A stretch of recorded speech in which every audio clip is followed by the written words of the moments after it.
boss is new. Never mad, y'all, I really talk to few. On that clown shit, I can't talk to you. Picture a boss making some bosses move. Never won, nigga, but we offering you. Low and child, nigga, that 39th shit. Wells, baby, that 39th stick. The king got his shit, you the crown. This came from the Wells. Got a spot on the app. With the longest can't shoot them guys, but I know them guys. City turned to clap you for a penny. Came from the low end, the capital of the city. Shit get high here. Better wear your clock here. We don't just grocery youngins, they up shop here. Get you in your body until they see it soul. Put you in the wood and then they let you burn. Shit get stupid. Shot stop loud talk for sure you get muted. Gas up the plane smoke for sure you get zooted. Loud talk. I've been playing with that grass like a groundhog. Bitch, I'm 39th to the death of it. I don't let the weapon spit. 40 with a drum jack kicking like some Tekken shit. Ain't from the nav, I'm 39. Home and BT, big shouty, right? Landscaping. When I get it going, chasing them, gotta play away. Leaves on them trees when they fall, I'm a hand raider. Bag them, seal them, and get them gone. Jumped in this shit, was thirsty to see a song. Ass peas here. Wood big as hell, like I'm smoking out a tree here. Playing with the branches like a monkey in a tree here. GF, landscaping. High play and been wild for that damn paper. I am 39. BFA shit. I ain't here to step on niggas' toes, but you see me? Yeah. Genius is genius. Woo. I'm one of them niggas. And if you don't know that, you should ask your boss. Tell them talk about that hood team shit. They ain't really gonna do it though. You know this BFA shit now, don't you? BFA shit!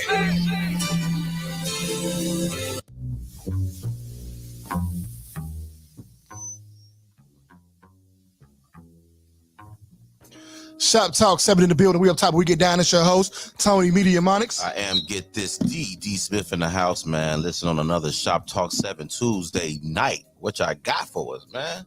Shout out to Luch the landscaper. Landscaping Luch. Luch the landscaper. Luch, if you hear this shit, this nigga just called you Luch the landscaper. God damn it. I don't think he gonna mind. Spirit of God on the live. Spirit, man. Golly. Yeah. Shout out to Landscaping Luch, man. That's the anthem of the summer, dude. No, Luch the landscaper. You heard Luch the landscaper. God damn it. I got the Luch part right now. Fix my yard. This nigga said, hello, Agent Smith and Mediamonics. What's good with his spirit? How you feeling, brother? Yeah, man. Listen, y'all know what it is, man. Shoptalk 7 in the building, man. Before we get started, real quick, I know we got to shout out to our SBOs real quick, man. So shout out to Heads Down, Bottoms Up. That's the way we like to drink. Okay, that's good. You're getting better with this. I mean that other shit too. Oh yeah. After we drink, after that, not me and you, but whoever you're drinking with. I hope they gathered as much. Shout out to Heads Down. Shout out to Bottoms Up, Mobile Mixology LLC. We definitely appreciate you, Miss BB Fly, for joining us and rocking with us. We appreciate your support, so thank you. I feel like he said fly with like 3 Y's on it. Fly. I give her a quick Y. Yeah. Fly. That's it. Shout out. She deserves about 10 flies, 10 Y's. She does. But all I'm giving her is 1 fly. She does. Why? Because I have a girlfriend. If y'all didn't know. And what's the girlfriend name? Vita. What? Oh, Vita. What? Matter of fact, she just texted me right now. Oh, there you go. Right on time. What up, Justin? Shout out to Justin, man. Appreciate you jumping in, dog. Thank you for tuning in, man. We appreciate y'all. And also shout out to Row Design Services, man. Y'all know where we get the accoutrement from, man. So shout out to Row Design Services, man. You feel me? We're gonna be showcasing some new shit pretty soon. And I'm not in uniform today. I'm fucking up. Yeah. Justin Iams is on the chat. Yo, bro, I have not forgot. God damn it. Yes, that's one of my Navy buddies. He's my he was my first works in the soup. Okay. Shout out to you, man. Yes, sir. Thank you for your service. Started off fucking with me. Yes, sir. Yes, sir. Then we get into a fight on the folks who IAMs during the underway. It wasn't even a real fight, but a little kerfuffle. Did I say that right? Kerfuffle. Yeah. He said, tell Monix to start sweeping. Shut up, nigga. I called the white boy nigga. Fuck it is what it is. Turn 2. Shut up. That's like we used to say. We get to work. Turn 2, motherfucker.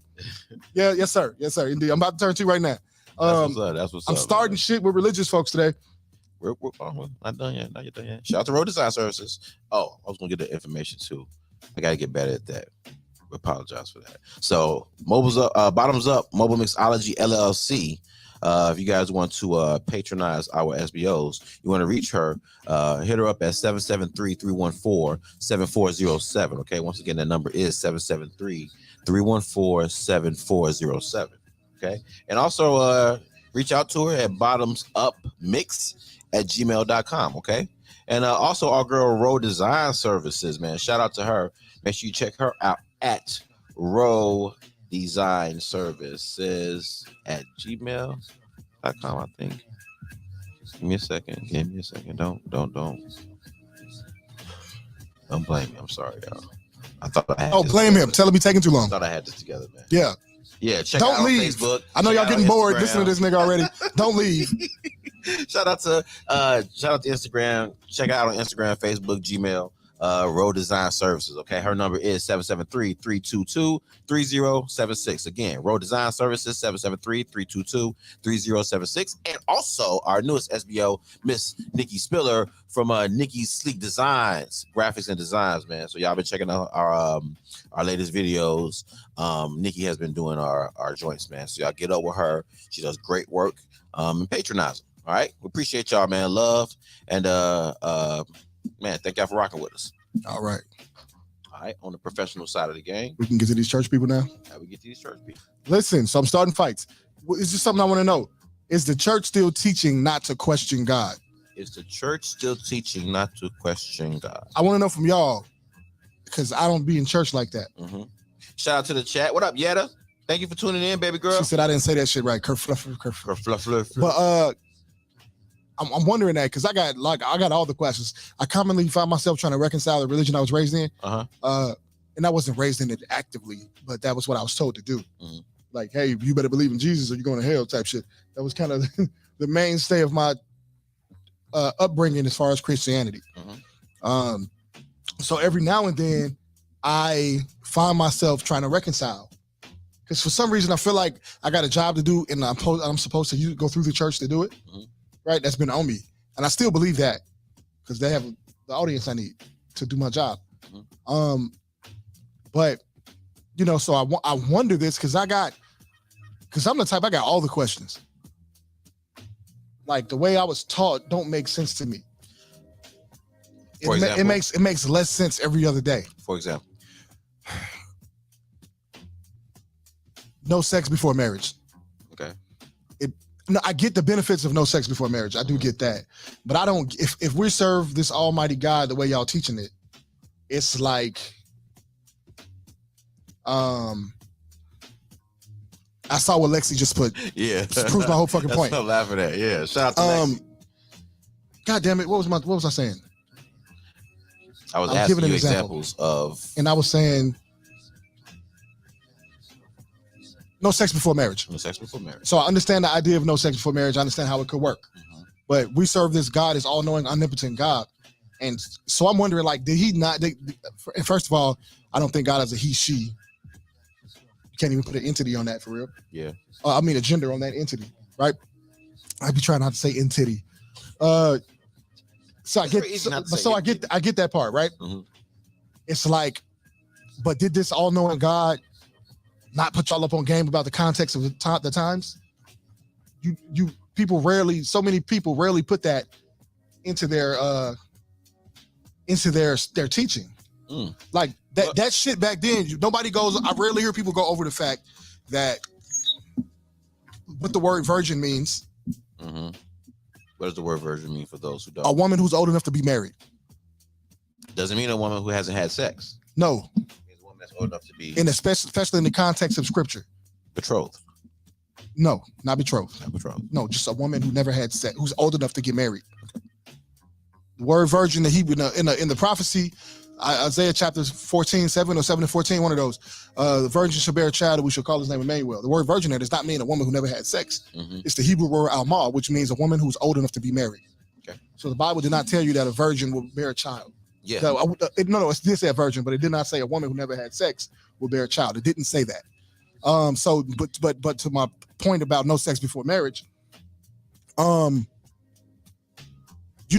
this isn't even the proper setting for us to execute this. You're sending girls to school with boys. Mm-hmm.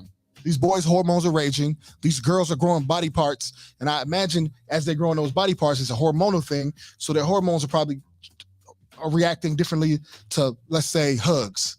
So when I was a sophomore or junior, them hugs were different. Of course. So you think that's like, how does that come into questioning God, though? Because God said don't have sex before marriage. According to script, the 10 Commandments, Moses. Like, my problem is not the idea of no sex before marriage. My problem is not moving in the proper context when you're giving these orders. Boys and girls are going to school together. When you put males and females together who got fucking on the brain, they fucking. Yeah, it's just happening. There's nothing. We've seen no entity that will have them handle that differently. Like the masses of them, they're going to either have sex or something that's going to lead them to sex eventually. Yeah. Usually sex before marriage. They're going to be human. Society really runs this more. Whatever mass media is putting out for us to try to act like. Yep. That shit. I'm starting to believe mass media is God. Let me shout out to the chat real quick, man. Appreciate y'all for stopping by and dropping your comments, man. Let me catch y'all real quick. What up, Nikki? Lex, you're not a virgin. Thank you. Nick says most in church don't fully understand why they're teaching. That's true. I get that. What up, Luch? Justin says if God is an all-loving God, then why does he allow evil things to happen to really good people and babies or innocent children? We talked about that offline. Yeah, he says, and I'm not buying this. It's part of his plan bullshit. Okay. He says, he goes on to say, he says, well, there you go, Monix. All the King James versions and NIV Christians just lost their shit. He did. It's true. Probably. He said he was starting shit, though. He did say he was starting shit. He says you got to break down what testament meant first. It's testimony, right? Supposedly. Agreement. My thing is this. I think testament in that context was supposed to mean agreement. My thing. Now I got to look that shit up. Because I believe that's kind of what the first testament was because about. Some people call it a covenant, and that's an agreement. And that's an agreement. Right. But the second testament was, I guess, God's not reneged, but restructuring of that. Yeah, part of the definition is a covenant. The testament means covenant between God and the human race. So I'm gonna go with covenant. So the first testament, which means an agreement. Yeah, testament in Hebrew, right. He said it. Promise or covenant, right? Okay. Testament in Hebrew, it was promise or covenant, exactly. So we agree there. God's Spirit said God's word isn't for the masses. You heathens weren't meant to inherit the kingdom of heaven. I'm not bothering with Spirit today. Who said that? Spirit. Shout out Spirit, man. No, I don't disagree with the last part though. He said it was meant for the chosen among us to disseminate information. No, I get that. He didn't say to disseminate information. I'm adding that. I get that. So I don't disagree there. Testament, he said, so new cancels out the old. Nah, we can't really say it cancels out the old because there's scriptures in the New Testament that said I have not come to cancel out anything. I didn't come out to get rid of the law because the law was the Old Testament. It said I didn't come to get rid of the law. That's in the New Testament. My thing is this: Jesus said it regarding the question: is church still teaching not to question God, whether it is or whether it's not? I remember growing up. And that was a common thing, which is don't question God. You know what I'm saying? Like it's sinful to question God. Right. But to me, that's almost limiting God. So in one aspect, you're telling me he's bigger, he's above and beyond anything I could ever hope to imagine. But then you're telling me to seek him and I shall find. Which is a never-ending process. You're telling me to seek him and I shall find. But then you're telling me not to question what I'm finding along the way, along this never-ending process. You're gonna tell me that the creator of the universe can be summed up in this book. You can't sum me up in this book. And there goes my second point. We'd be talking for years. And there goes my second point. Continue. You know what I'm saying? So it's like Spirit said, yeah, they are questioning. They are saying, now, I want a current churchgoer to tell me that. I would love to hear it from a current church participant. And we're not he said, now let's separate the church from God, two different things. I get you, but that's kind of hard to do. Not hard for me per se, but most of us got the idea of God from where? From church. The church. I half the words that I would use concerning spirituality came from when I was in church or somebody referencing the Bible. So most people's introduction to God came through the church, even though the word God is used wrong because that's not the name of the Most High as per the Bible. The name is transliterated Yahweh. They had an actual name for the guy. God is the title. I'm God, right? Because the God, in the beginning, God created heavens and earth, right? The word God there literally means people, mighty ones of the day. It's the Hebrew word Elohim. Anytime you see the word him or im, anytime you see a word ending in im or him in an Afro-Shemitic language, Arabic, Hebrew, Egyptian, Coptic, maybe Hindu, not Hindu, I'm sorry, maybe some of the Indo-European languages, Sanskrit, maybe, some African languages. Im or him is plural. So they're talking about people. As a matter of factoid, a lot of the five percenters and those kinds of guys, people who think in terms of that, will reference the scripture, Psalms 82:6. Have I not said that ye are gods? And they say that, yeah, I see I'm God right there. So technically, yeah, based on the title, sure, because he was talking to the people of the day who ran shit. He said, I've said that you're gods. More rightly, I said that you niggas is running it now, but you want to die like the common man. It's what the Most High was saying in that scripture. Plural, people, judges, rulers, judges, kings, magistrates, princes, those guys. I've always thought about that too.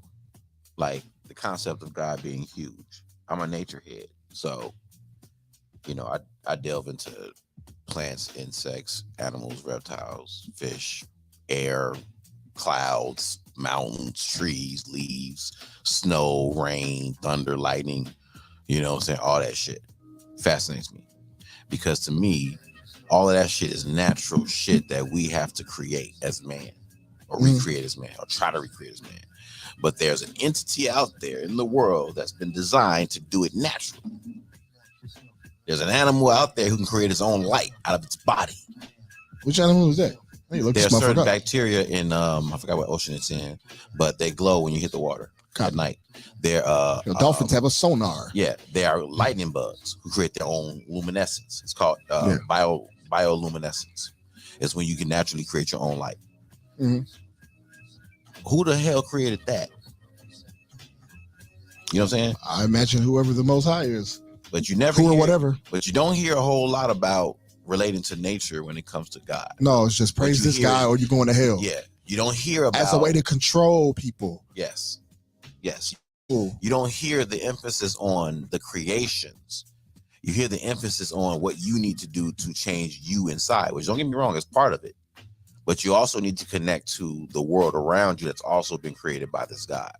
Yeah. So that you can reconcile the difference between that world and the world created by man, which is really intertwined in a lot of different ways. This is how people get manipulated. You see what I'm saying? So to say not to question God is like, it's kind of stupid. It sounds like something that an oppressor would say. Don't question my authority. Don't question his authority. Don't question our authority. As opposed to don't question who made you. You got questions for your parents. You know what I'm saying? Like, you should go ask your parents. You shouldn't not ask me. Don't ask Monix. You should go ask your parents because they're the ones who created you. You want to know about your family history. You don't ask the neighbors. You ask those who you came from. So the logic of not questioning God, to me, sounds counterproductive to everything you're going to go through in life where you have questions and need answers. That's my spiel. Yeah. Yeah. I'm waiting for somebody to come on here and tell us. So let's jump in this chat real quick as Justin is going the fuck off. Justin is going the fuck off. So y'all give us a second because y'all are just going back and forth which is great. And who is God? Somebody answer that for me. Who is God? Who y'all gonna say that is? And why do you call God he? Have you questioned that? Because I have a theory about why God is he.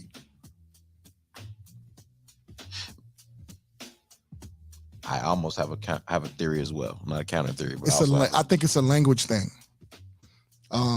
He is masculine, right? Mm-hmm. And God, the Hebrew word El, right, or Eloah, not non-plural, means power. Power is masculine energy, right? Mm-hmm. He is masculine energy. It's masculine. So that's why I think he just represents masculinity. I don't think it really represents a gender. And I also think probably who was the first person to start talking about God? Probably a guy. So he would. Spirit said God is a neuter now. Yeah, exactly. So he would probably relate it to something he can closely relate to, which is himself. You know, so if you're out in nature, if you think about it, I thought about this hundreds of times, thousands of times. If I am back in Adam and Eve day, right? Mm-hmm. And there is no books, there are no telephones, there's nobody around to tell me anything about God other than God, and he just kicked me out the Garden of Eden. Now I got to figure out the world on my own. You know what I'm saying? There has to be some link to God to get man from there to here. There had to be a lot of questions where Adam came back and forth like, hey, God, man, hey, can we come back? Yeah. Hey, Gladys. You know what I'm saying? What up, Gladys? Yeah. There had to be some questioning from Adam. Like, hey. I think people was naturally curious. I think we were created that way. Exactly. We was naturally curious. So we was going to figure it out. And we were going to eat whatever, smell whatever, lay in whatever. You know what I'm saying? Yeah. Until we figured it out. Somebody had to figure out that eating mud is nasty. Well, you have to actually test it to see. Yeah, and they probably didn't know what the fuck that was. What it is. And you have to question it. What is this? Is probably the start to a lot of this shit that we even use every day on a daily basis. Spirit said the black woman is God. All right, Spirit. Gotcha. Yep. But yeah, what is this? You know, we question things naturally. So if you're out in the natural world with none of the shit that we got today, all you would have is questions. Because your body is going to make you ask a million questions. Why am I hungry? Where do I go to get food? Why is this smell not pleasing? What is that smell? I just pissed. Should I drink this? You know what I'm saying? Oh, I smell piss, but it ain't mine. I didn't do it. What is that? Am I in danger? What are these? What do I look like? Because there's no mirror. What was that sound? The fuck was that? I don't let something out my body enough times. Is that gas? What is this? What is the word gas? Is that gas? Is that word even invented yet? Yeah. Am I bloated? Do we even have a word for bloated? That couldn't have even been words. Yeah. I'm sure Adam had a lot of the questions came in the form of And most of them, I mean, think about this too. Most early humans were herbivores, right? Meaning they just ate a whole lot of plant life until they started getting into eating meat.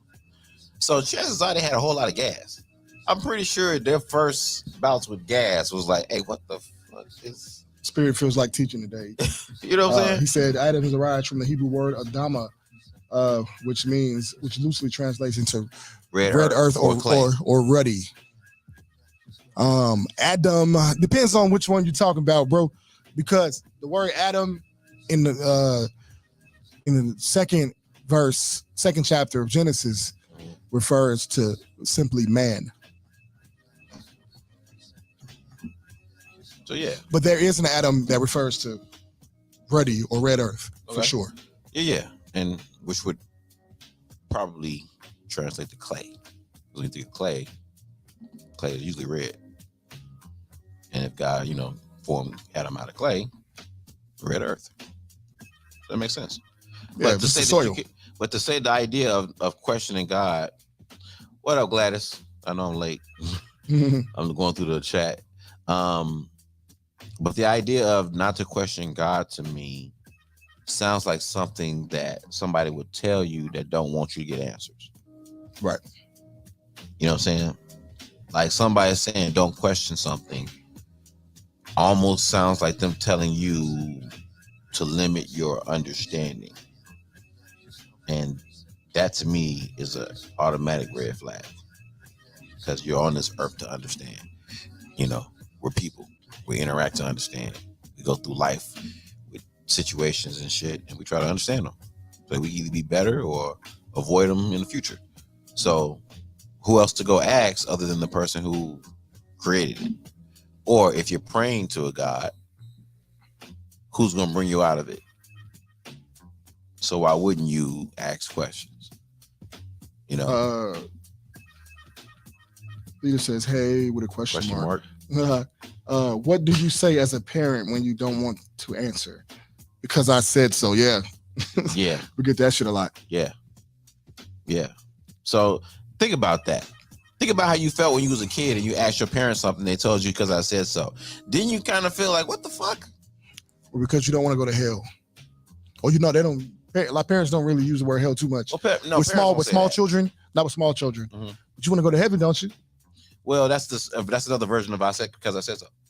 Yeah, it is. You know what I'm saying? So that's the way to finesse it, though. Yeah, real finesse. So imagine what that does to people who want to believe. That if I'm somebody who wants to conquer a nation, it's easier if they believe they don't have to fight. They believe they don't have to fight? Yeah. It's easier if they believe that they can be, calm. Or if they feel like they're you're talking in a mind control sense, right, before you conquer the nation. Right. We send missionaries to places right before we conquer them, huh? Yeah. At least that's what the history has been. I don't know if they still do it, but if we can soften you up to where you feel like your fight ain't really within your hands, it's really up to something else. So whatever happens, you can blame it on that. It kind of puts you in a situation where you're defenseless or in a trick bag. Something else I want to know is if the Bible, as some people believe, is the infallible word of God. How the hell we get the story of Adam and Eve? Like who wrote? They wasn't writing. Who documented this? Who documented that? Who documented this? I need answers. This should be common sense stuff. Yeah, well, common sense is like who was there relative to get these details regarding how they lived and what happened with them. Now, in truth, what I understand it's just a creation story. It's a creation Most story. Nations have a creation story. And it's also based off of ancient Egyptian. Well, is it based off that, or do people just share stories? It's a version of the 42 Laws of Mayat. No, not really. That's the 10 Commandments. Maybe I'll buy it, but their creation story has way more characters than the Hebrew creation story. Well, it's still a diversion. But it's like, but who came first? I don't even know who was here first. So if they, huh? Who can really say? Yeah. Some historian might have an idea, I guess. Yeah. But so I won't say that it's from the Egyptians, but a lot of them have similar stories because that was the part of Earth that everybody was in. So wherever, Kemet, people know what you mean. I think. Yeah, I think nowadays, and we're woke, people are woke enough. Hopefully. But Kemet, Egypt shit, whatever. It's both mean the same shit. Black niggas or black soil. Just Egypt is just a Greek version. Right. Egypt, Egyptos or something like that. Yeah. But yeah, man. I think anybody telling you not to question God don't really want you to understand more than they do. That's how I feel. I feel like anybody telling you not to question God, and however you got to question him, whether it's out of love or whether it's out of anger, because he made them both. And who else are you supposed to go to with this?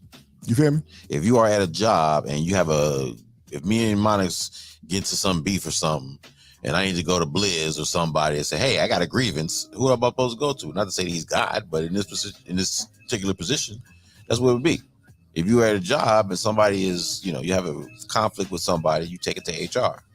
You take it to a higher up for questioning, for intervention. So I don't get it.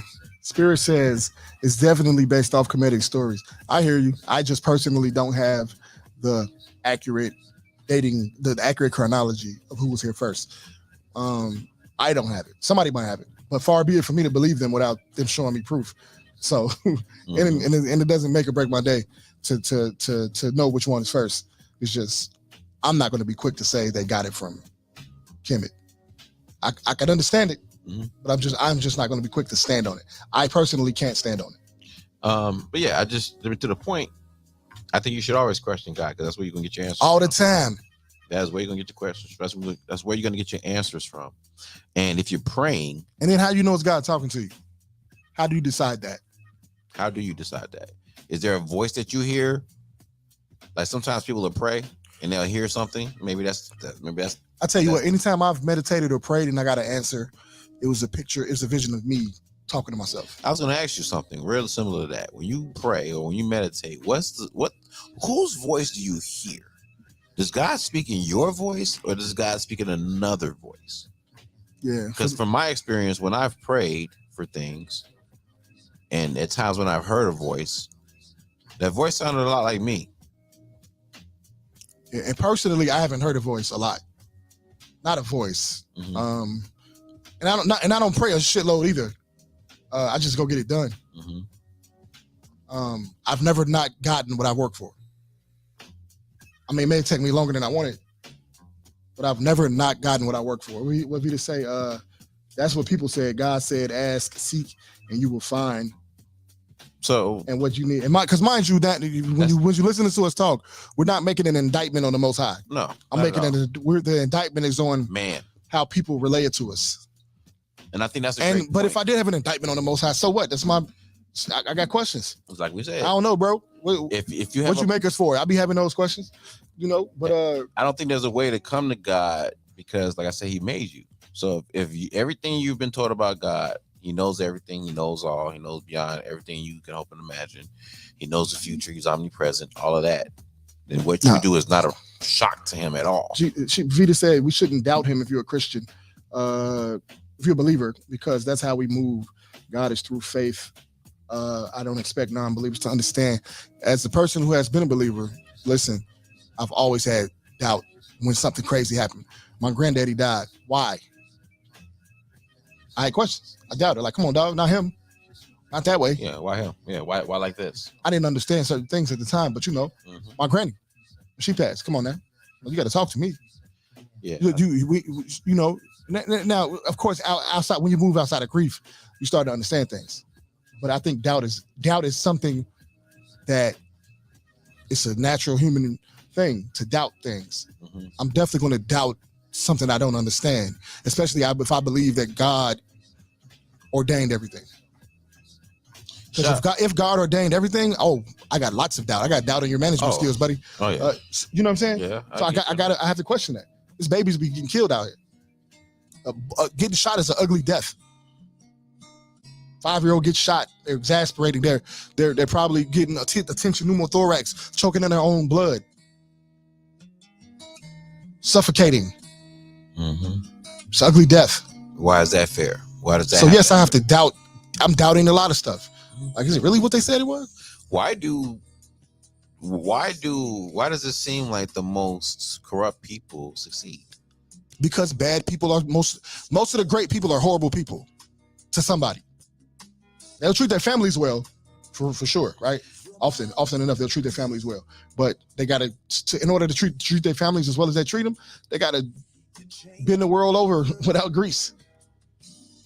My thing is, a lot of the greats are horrible people.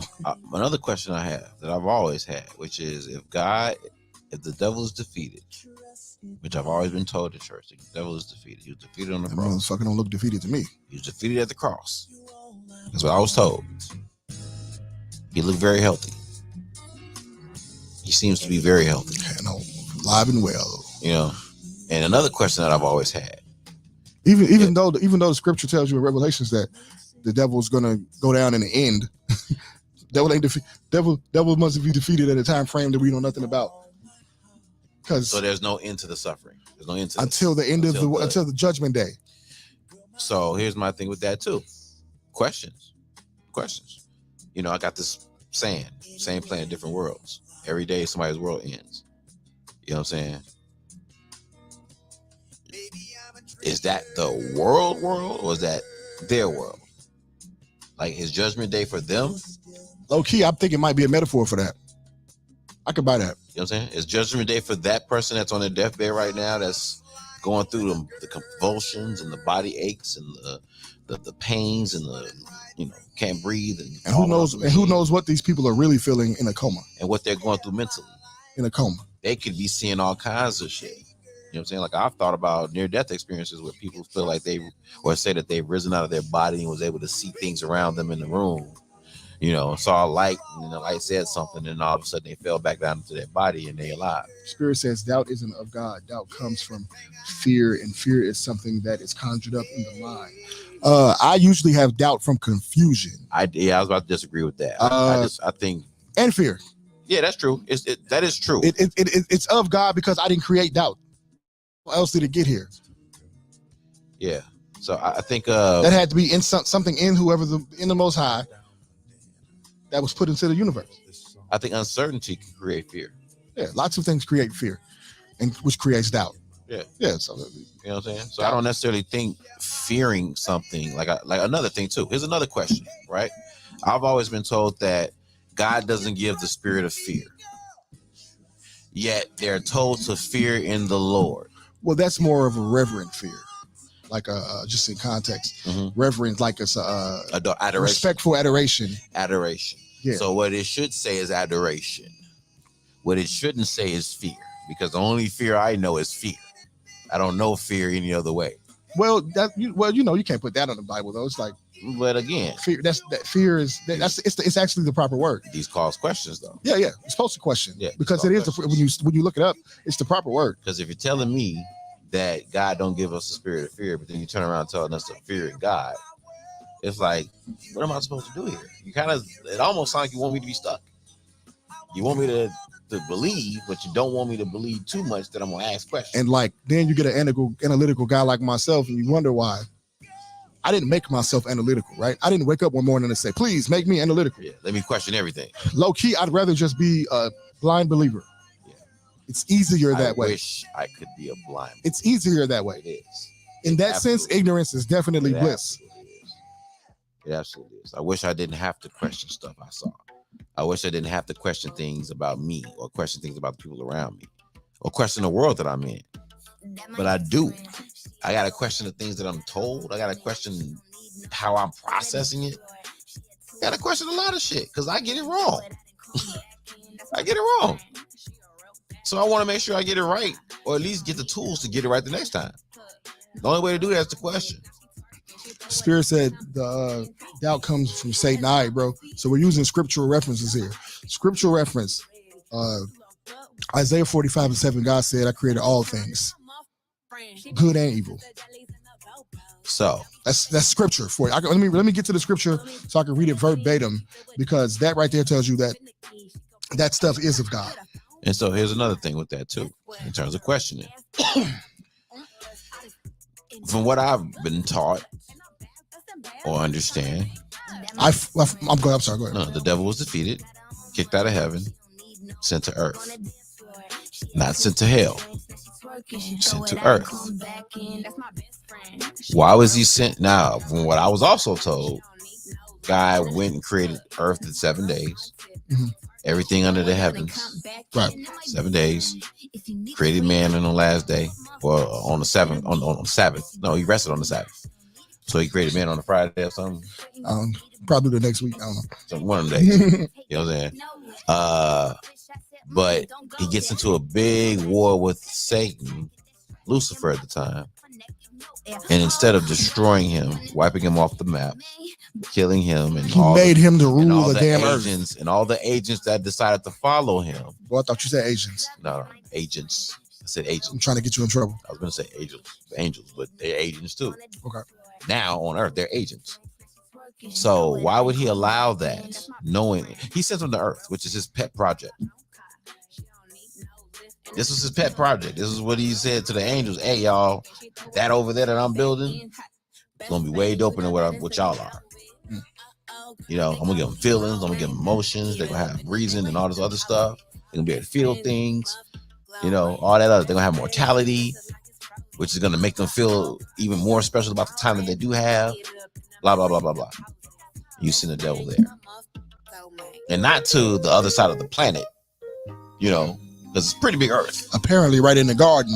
Apparently, right down in Ethiopia somewhere. Smack dab in the middle of your pet project is where you cast your enemy. I'm gonna send them to fuck with y'all.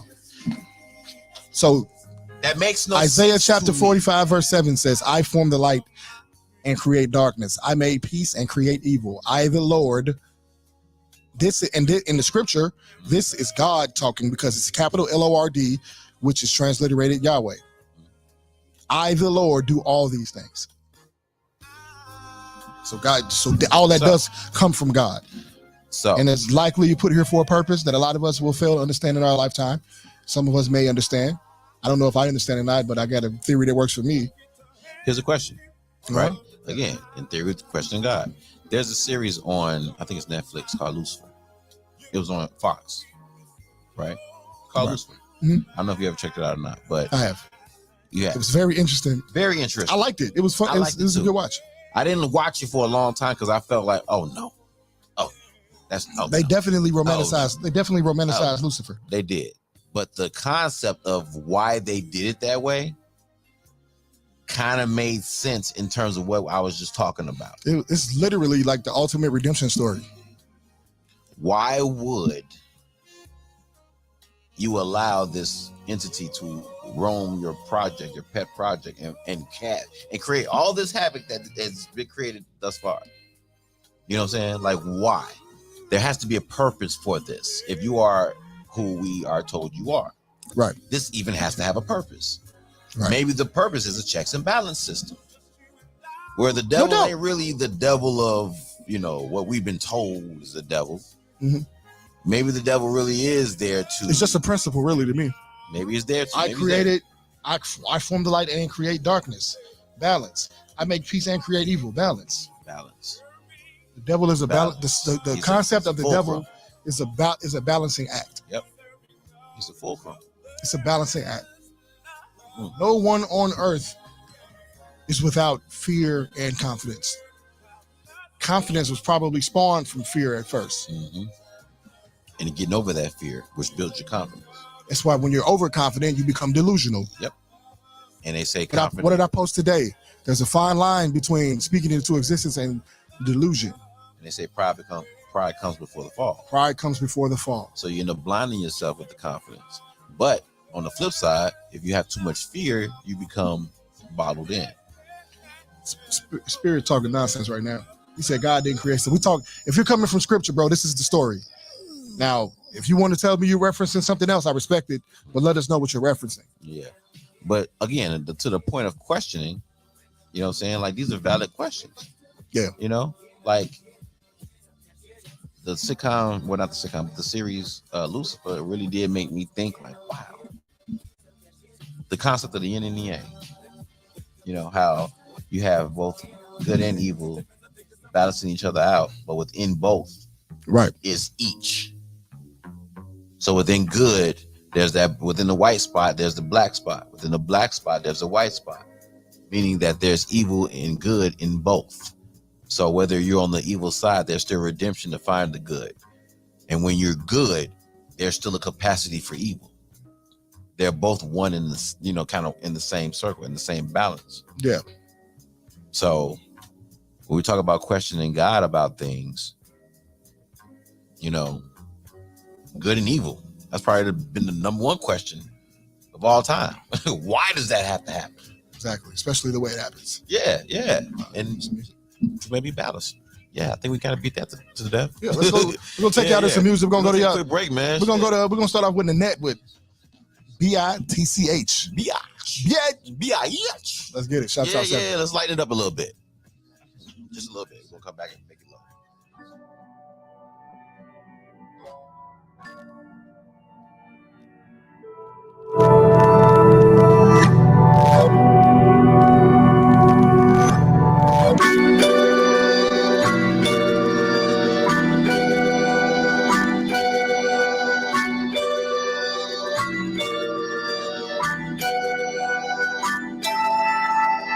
Let me pop my shit. Been coy for way too long. Now I'ma talk my shit. Disrespectfully, don't give a fuck who don't like it. You ain't gotta watch me since you do. You can deal with it. No apologies. Zero fucks to give. Yeah, I'm Gucci, but you knew that cause that's how I live. If you don't like me, then okay, so take a ticket, get in line with the mother hoe. Driving my own lane, you can't even catch up. I'm a Bugatti on you, hoopties, go get your bag up. Top notch, bitch, rare diamond, rare breed. A bitch with many skills, that's all I fucking need. I be about my money, be about my paper. A bitch ain't ever gonna stop working, got my cake up. You don't like my unique, distinctive attitude. Make me bossy, assertive, fuck it, I'm rude. So persistent, so vocal, I got the sauce. A force to be reckoned with, snatch your edges off. Queen got your shook, don't get me fucked up. High heels on your fucking neck, I ain't gon' let up. You don't like me, cause I'm a sassy attitude. But you like me, authentic, I give it to you. You don't like me, relentless is the fucking mood. But you like me, yeah, you like me. I don't like that bitch, cause the way she walk, the way she talk, the way she got her own mind, the way she fucking think. I don't like that bitch, so stuck up, uppity, silver spoon, walk around like her shit don't stink. I don't like that bitch, cause she's loyal, she's flashy, she's sexy. That's motherfucking rude. I don't like that bitch, that fucking psycho, witty, driven, honest, funny, crazy, ballsy attitude.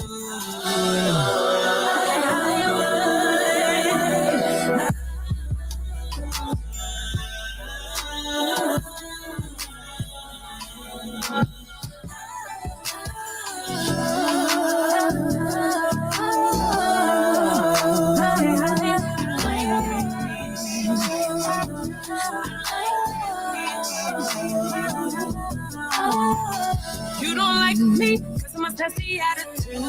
But you like me, authentic, I give it to you. You don't like me, relentless is the fucking mood. But you like me, yeah, you like me. I don't like that bitch, cause the way she walk, the way she talk, the way she got her own mind, the way she fucking think. I don't like that bitch, so stuck up, uppity, silver spoon, walk around like her shit don't sink. I don't like that bitch, cause she's loyal, she's flashy, she's sexy. That's motherfucking rude. I don't like that bitch, that fucking psycho, witty, driven, honest, funny, crazy, ballsy attitude.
I'm trying to make it out the slums, yeah. I'm trying to buy my mom's a home, yeah. I love that, that's my heart, yeah. I feel this money coming my way. But I say grinding, so I gotta face the beats. And I can't let nobody take food off my plate. And everybody know that I'ma find a way. But I can't let nobody get up in my way. All I do is grind, yeah. But hustle in my time, yeah. I put it all on the line, yeah. And they still gon' define me. I'm realist, whoa.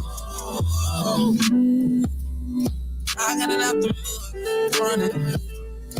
All my brothers solid, you know it. And everybody got their head down like a old song. Sometimes I need to get away.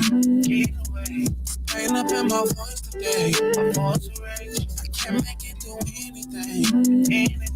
My mind was gone, I felt the same. I'm okay, so I'ma make it out of here. I'ma make it out of this. I'ma make it out of this. I'ma make it out of this. I got us. So much pain in my city, unreal. I gotta ride with a stick, and I ain't in. I just wish that we can go back to when we was kids. Show my baby girl how we live. Remember the juke and parties, doing the farthest. 67 the block all night, we staying out till the morning. Lost my homie up in no way, and to this day I know we waiting at the early days. So I'ma keep on grinding. I told my brothers we gon' shine, yeah. I know we looking down, smiling. I know that I'ma make them proud, yeah. I got it, Lord, help me please. Help me please. Lord, help me please. All the things that I can't see, yeah. Sometimes I gotta get away. Pain up in my voice today. My voice raised. I can't make it do anything.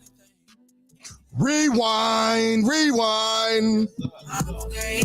Time to make it out of these.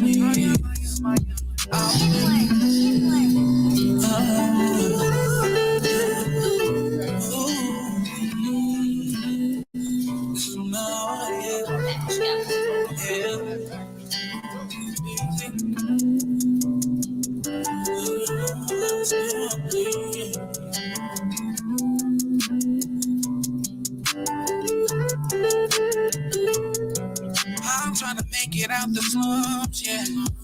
I'm trying to buy my mom's a home, yeah. I love my daughter, that's my heart, yeah. I feel this money coming my way. But I say grinding, so I gotta face the beast. And I can't let no to take food off my plate. And everybody know that I'ma find a way. But I can't let no get up in my way. All I do is grind, yeah. But hustle in my time, yeah. I put it all on the line, yeah. And they're gonna define me. I'm the realest. Whoa. I got it out the mud, running. All my brothers solid, you know it. And everybody got their head down like a old song. Sometimes I need to get away. Pain up in my voice today. My voice raised. I can't make it do anything. My mind was gone, I felt the same. I'm okay. I'ma make it out of this. I'ma make it out of this. I'ma make it out of this. I'ma make it out of this. I got us. So much pain in my city, unreal. I gotta ride with a stick, and I ain't in. I just wish that we can go back to when we was kids. Show my baby girl how we live. Remember the juke and parties, doing the farthest. 67 the block all night, we staying out till the morning. Lost my homie up in no way, and to this day I know we waiting at the early days. So I'ma keep on grinding. I told my brothers we gon' shine, yeah. I know we looking down, smiling. I know that I'ma make them proud, yeah. I got it, Lord, help me please. Help me please. Lord, help me please. All the things that I can't see, yeah. Sometimes I gotta get away. Pain up in my voice today. My voice raised. I can't make it do anything. My mind was gone, I felt the same. But I'm okay. Time to make it out of these. I'ma make it out of these. I'ma make it out of these. I'ma make it out of these. I got this.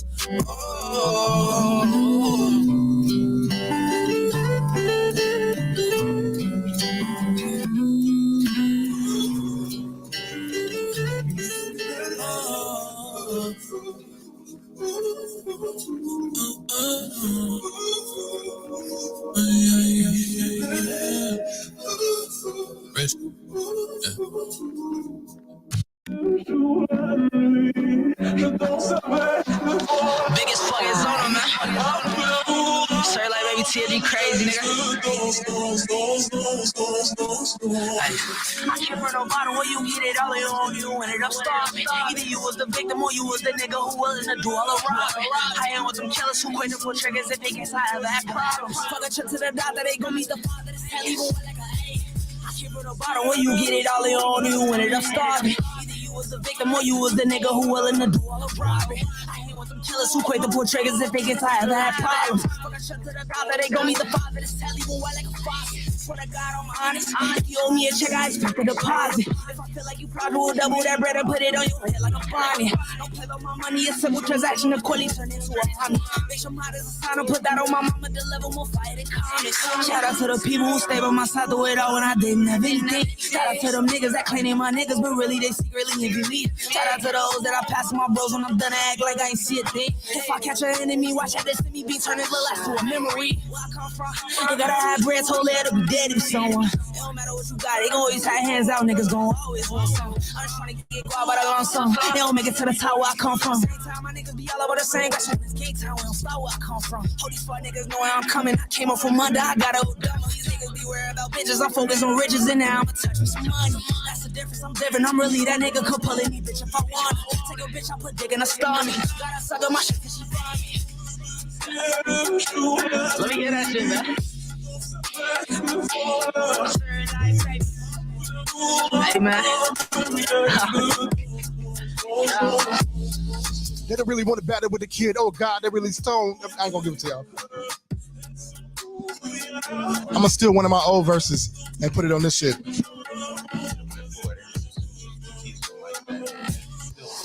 Hustle is sick with it, yeah. Oh.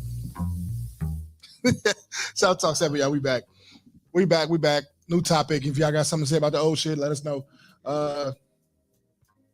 What's the news? Oh, we're gonna speak on the Tyrese Nichols situation. Let's not beat it to death. But boom, there we go. I haven't seen the video. I kind of cringe at even. I haven't seen the video, and I kind of cringe at even trying to watch it because of the descriptions that I've seen, that I've heard, from the conversations that I've had, people who have seen it, and to find out that these are all black cops.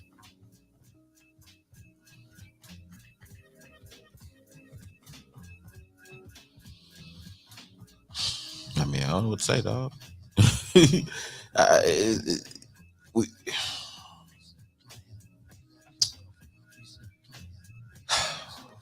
You got to watch your words when it comes to speaking on certain things, because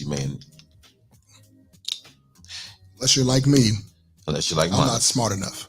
Yeah, I'm gonna dial back a little bit, because like on New Year's Eve, I heard a whole bunch of shit outside. Whole bunch of shit. New shit. You know what I'm saying? Guns I ain't heard before. Pretty cool. But pretty cool. To see shit like this where you got a young guy, man, obviously outnumbered, outgunned, outmanned, treated like that for no reason, dude. And citizens can sit back and take pictures. And don't get me wrong, I understand. We're citizens. We're not the law. God damn it. We'll kill each other over the dumbest shit. One of my classmates was shot and murdered last week. I don't know the story. I don't think he was, gangbanger or anything like that. But shit happens to people. But then when this kind of shit happens in public and there's no protection, like I'd hate for that to have been my son.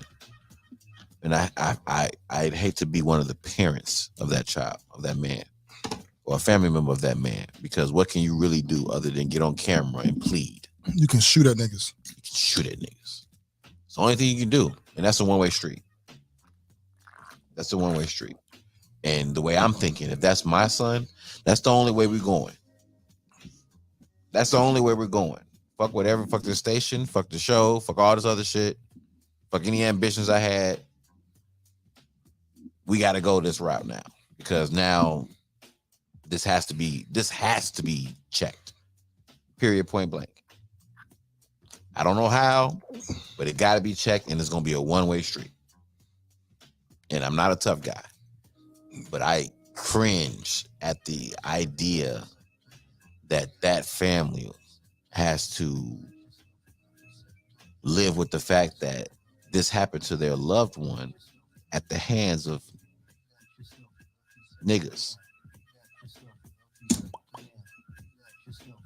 Hands of niggas, because these was niggas. That was definitely niggering. And the abuse of power, the utter abuse, unulmigated, which ain't a word, but that's shop book. You said ulmigated. Unulmigated. Unmitigated. The unmitigated gall of you niggas. To abuse their power in such a way and flex on somebody that it ain't even deserve all that. This ain't no go find some niggas that's shooting up niggas and do this to them. Find the niggas that shoot people innocently, old men and people in their cars just chilling. Find them niggas and do that to them.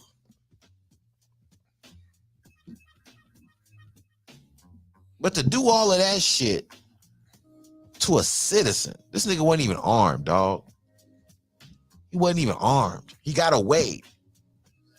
And they ran and caught him again and beat the dog shit out of him again. I was gonna read play-by-play because I read an article where they were talking about how the medical people responded to it, and just listening to how it was laid out in terms of the timeline for the medical people arriving, just sound like a no-win situation from the get-go, a complete no-win situation where they saw an opportunity to abuse power and they got drunk with it. As this happens with a lot of spaces where people of lesser character get a taste of authority and lose their fucking minds and decide they want retro pay, which is I was treated like a pussy my whole life because I'm really a pussy. But now I got a badge and now I got a uniform. I got a gang behind me. Now I'm tough. But you flex on a civilian from a regular traffic stop, nigga. Of course. This nigga wasn't even half y'all size, from what I understand. Makes sense. It makes perfect sense to me. This sounds like some pussy ass activity. I don't know what else to call it. Well, who else does bullies pick on? Bullies don't go pick on other bullies. Makes sense. This is how it goes. Now, James Samuel says, what's up, James? He says it's over a woman. Now, I get that. I don't give a fuck what it was. That's over. Even more pussified. I don't care what it was over. That's even more pussified. That's worse. I would have rather it been over nothing. Because that's still dumb and still pussy. That doesn't erase anything. Adding the fact that it is, because I did see the story where they said that one of the officers, the dude was dating or had dated or some shit, one of the officers' baby mamas or some shit. Something like that. But if that's the case, how much more pussy do you have to be? This is a prime example of why chess is not a war game. It doesn't represent war very well because you give soldiers orders, right? Mm-hmm. You give the police orders of how they're supposed to conduct themselves. But that strategy doesn't account for the culture in a certain department. It doesn't account for the emotions of the soldiers. And here's another. And whether these niggas are pussies or not, well, they whatever name people call them. I won't fight against any of them. But it's pretty fucking clear here. This is abuse of power. Power tends to corrupt. Absolute power corrupts absolutely. Mm-hmm. So this is abuse of power. There was no escalation of force. You just start beating the dude's ass. Mm-hmm.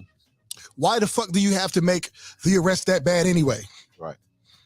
Why do you have to get him so bad that it causes all of this? Probably motivated by that woman, if that's a true story. If that's a true story. But even if that's not a true story, let's take it off the table because we don't really know. And that would make it worse, even if it was true. Spirit said the family says it isn't true. Well, cool. That's cool. So either way, this is still some bullshit. So it's unnecessary escalation of force. Mm-hmm. I don't know all the charges or whatever, but I probably should have looked that shit up. It's definitely manslaughter. It's manslaughter. Why? So if it's one, so let's go with what Spirit said, and it's not about the woman. What I think happens is, there's literally no reason for you to do this. Like, what the fuck were you thinking that day? What kind of frat boy shit is this? Like, it's senseless, and I believe that all of the people involved should suffer the same fate as him. Somebody should beat their ass to death. To death. And somebody should film it and send it to their family. To fucking death. Somebody should film it and send it to their family. Absolutely. So they can suffer the same fate as this young man. And the hospital should keep their ass alive for 3 days. Mm-hmm. They should actually nurse them back to health. And let them get the shit beat out of them again. And then pull a plug on their ass. You know, beat the dog shit out of them again to within an inch of their life, and then let them heal again. And then let somebody beat the dog shit out of them again.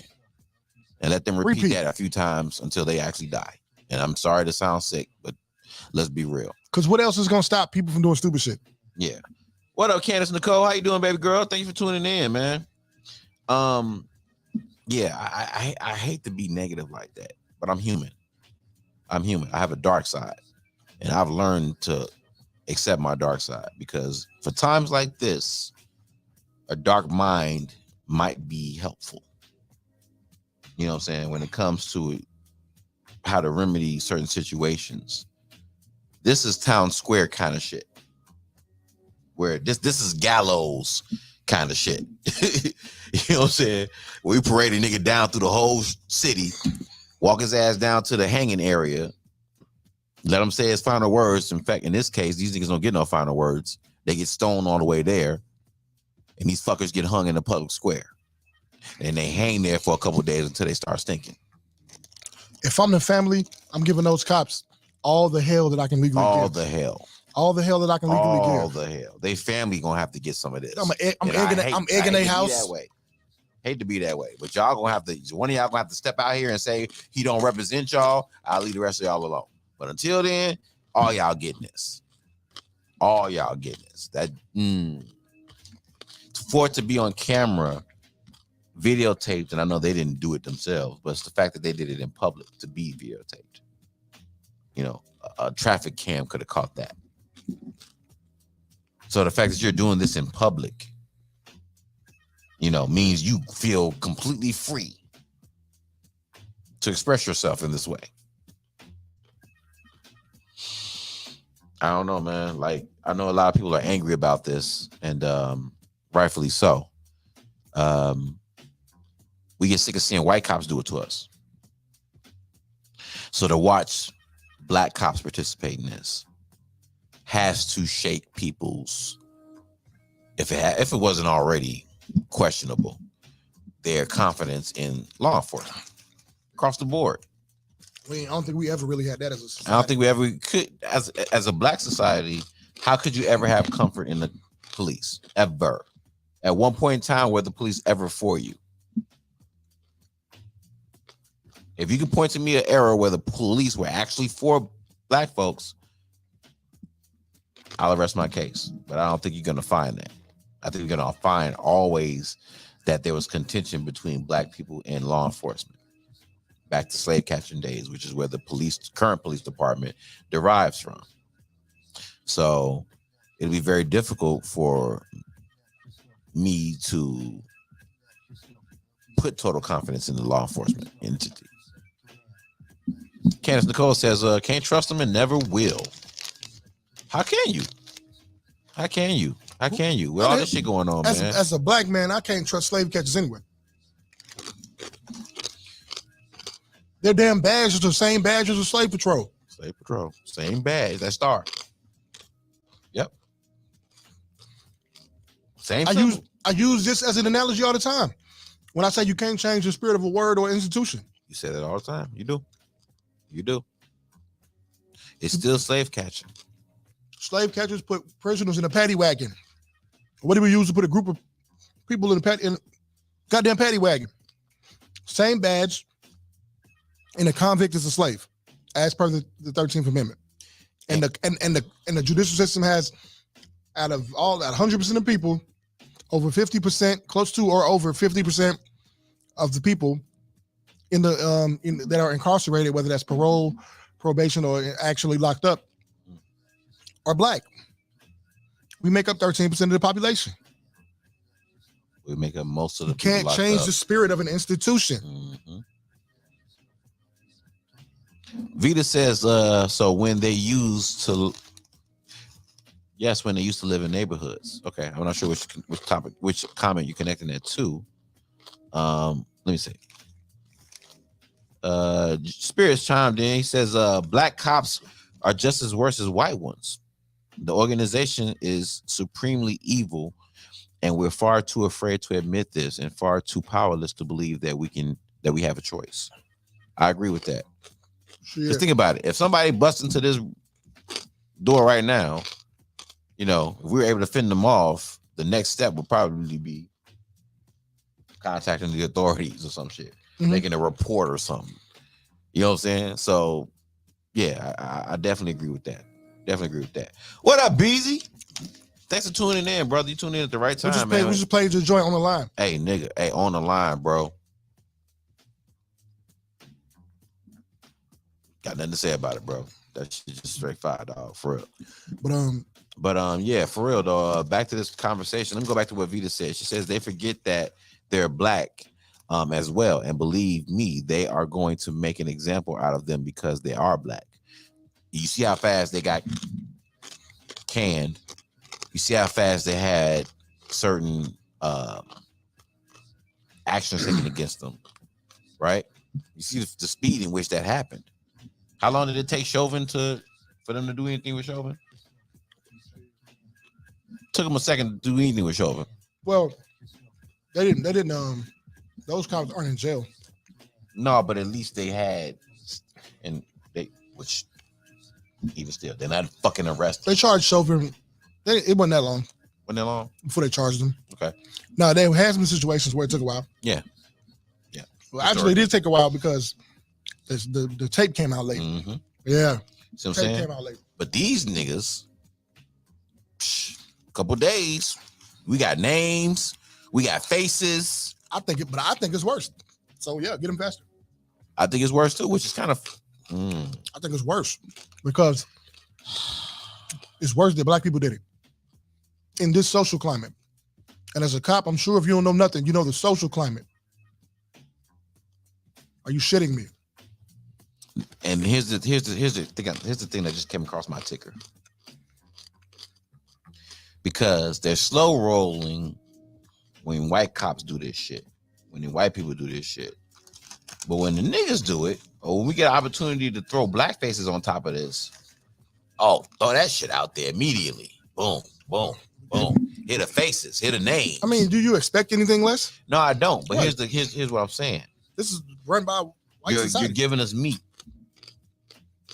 You giving who meat? Us, society, black community. You're giving us meat. So you'll protect or slow roll the white cops that do this shit. When the black cops do it, it's like, okay, cool, we got to feed the masses. Throw them a steak. Throw a steak in the lion's den because they already pissed up and riled off anyway. Oh, yeah. So throw this out there and let them eat that up. But that'll suffice for the white cops that we've let off, or the white cops that we've slapped on the hand, or the white cops that we've slow rolled, because you're giving them somebody from the authority side. I mean, you know what I'm saying? So let them eat them niggas up. I ain't even upset about it because I expect nothing less. They've shown us this since we got here. Mm-hmm. Since they let us free, they showed us how they'll use our propaganda against us. Yeah. I expected nothing less. Those guys gave them the ammo. Stupid. This country got a whole ass history. Mm-hmm. If you haven't studied those history, niggas, study it. Mm-hmm. History is best qualified to predict the future. So all those who like to talk about our past don't matter, or your past don't matter, or my past don't matter, fuck out of here. Sorry. I understand there's some shit that may be too painful for you to deal with. Past does matter. But man, that shit, if you don't deal with that shit, you doomed to repeat it. Here's how past matters. Let me tell you.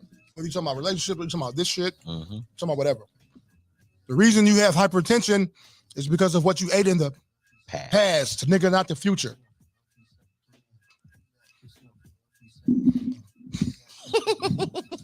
The reason you have cirrhosis of the liver is because what you drank in the past, not the future. The past matters, my nigga. It does. Always has, always will. The reason the building they built, the reason your house ain't falling down is because of that they built for you is because them preparing properly before they put the bricks up. Yep. Or the stucco or whatever they made your house out of. Yep. The framing is proper. They put it up before they did the other shit. So what happened before matters. Now we don't always. Now some people take things into account differently, but the shit matters. You get fat because of what you ate before, my nigga.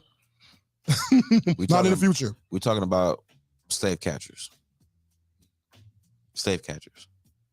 When's the last time you seen a slave? Well, I don't know. Say that. Let me not say that. Let me not say that. Anytime that you probably visited was 5 the minutes ago. That's probably a couple minutes ago. You know what I'm saying? Anytime you really want to be honest. If you visited a prison, you seen a slave. You seen a slave. Yep.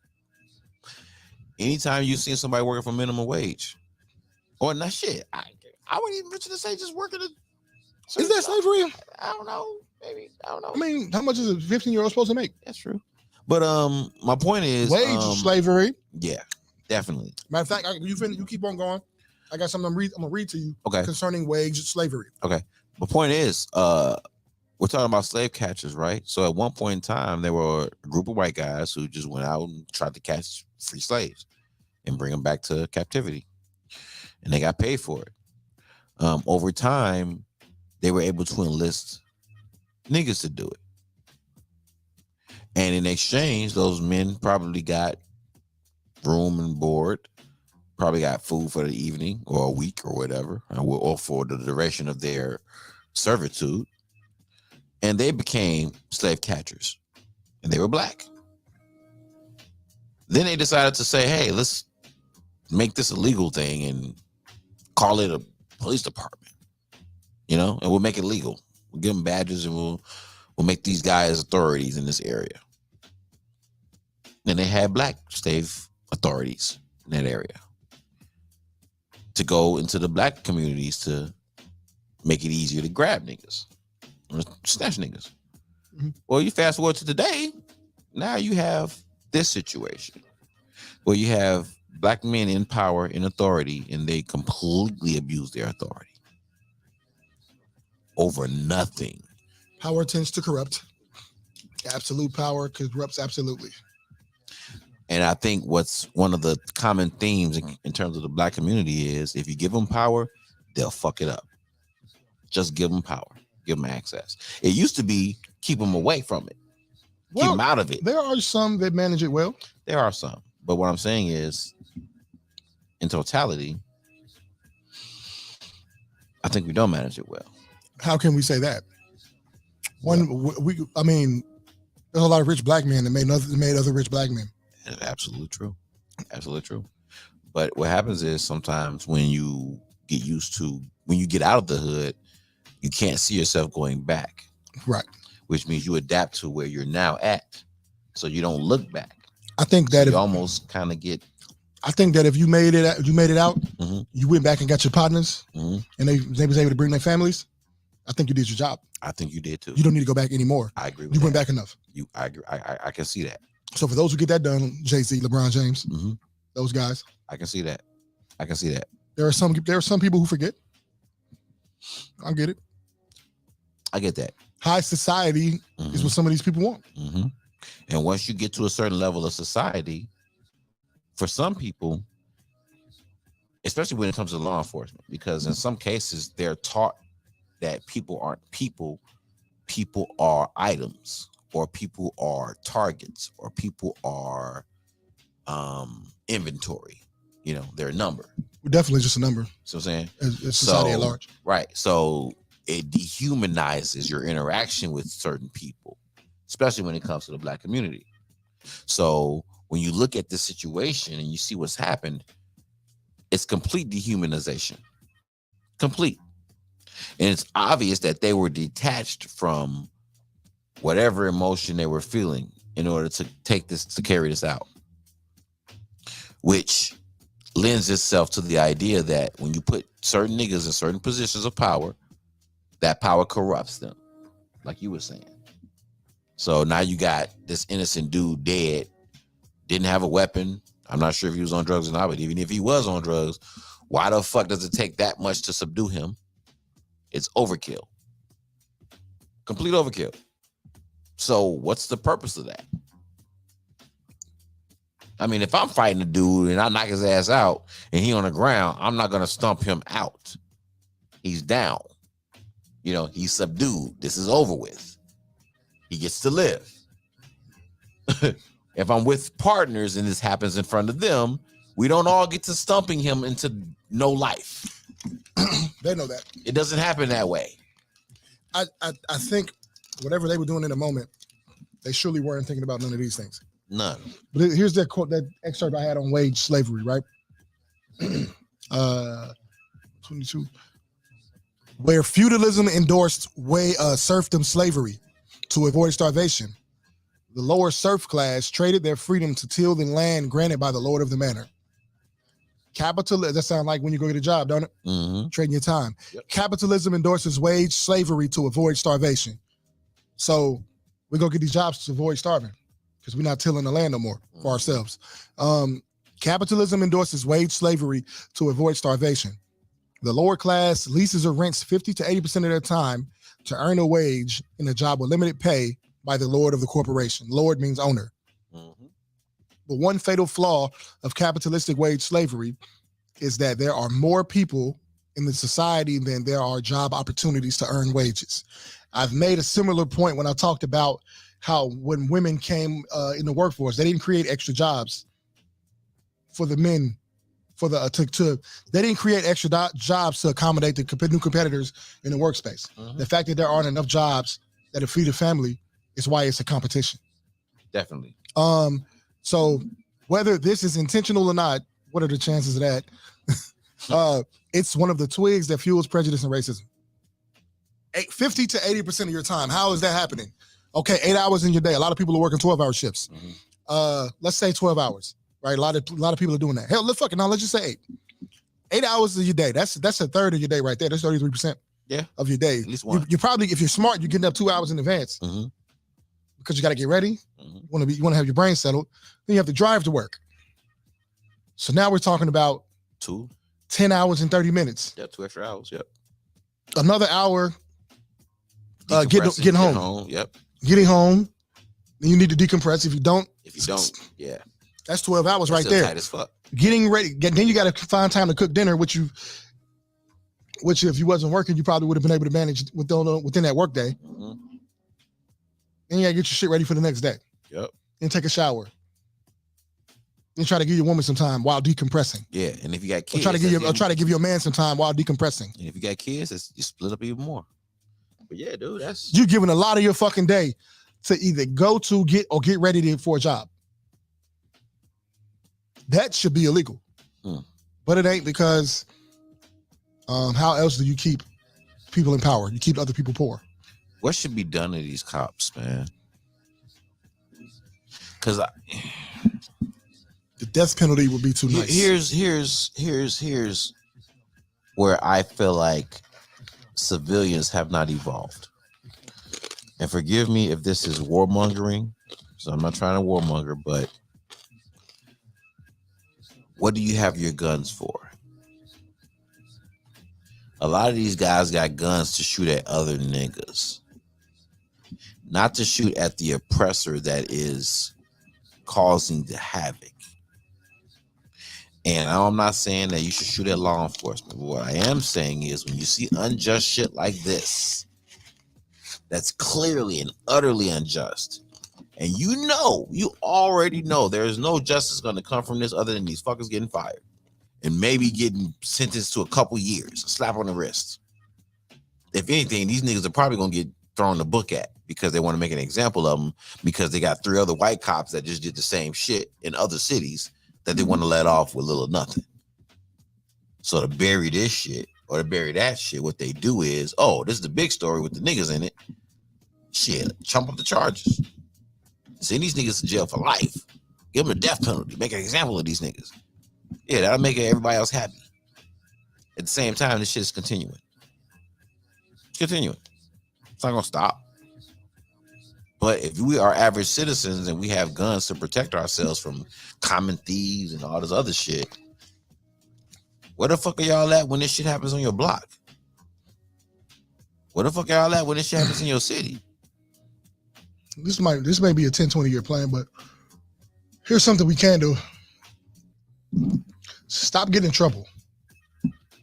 Make it hard for these niggas to put felonies on y'all. Then you can have weapons of your own. Then when you see this shit happening, you know, constitutionally, you have the right to attack the police. You just better be right when you do it. Mm-hmm. In this situation, you better be correct. In this situation, you know, you have the right to protect yourself. I don't want to say attack the police. Constitutionally, you have the right to protect yourself from the police. Yes. You just better be right.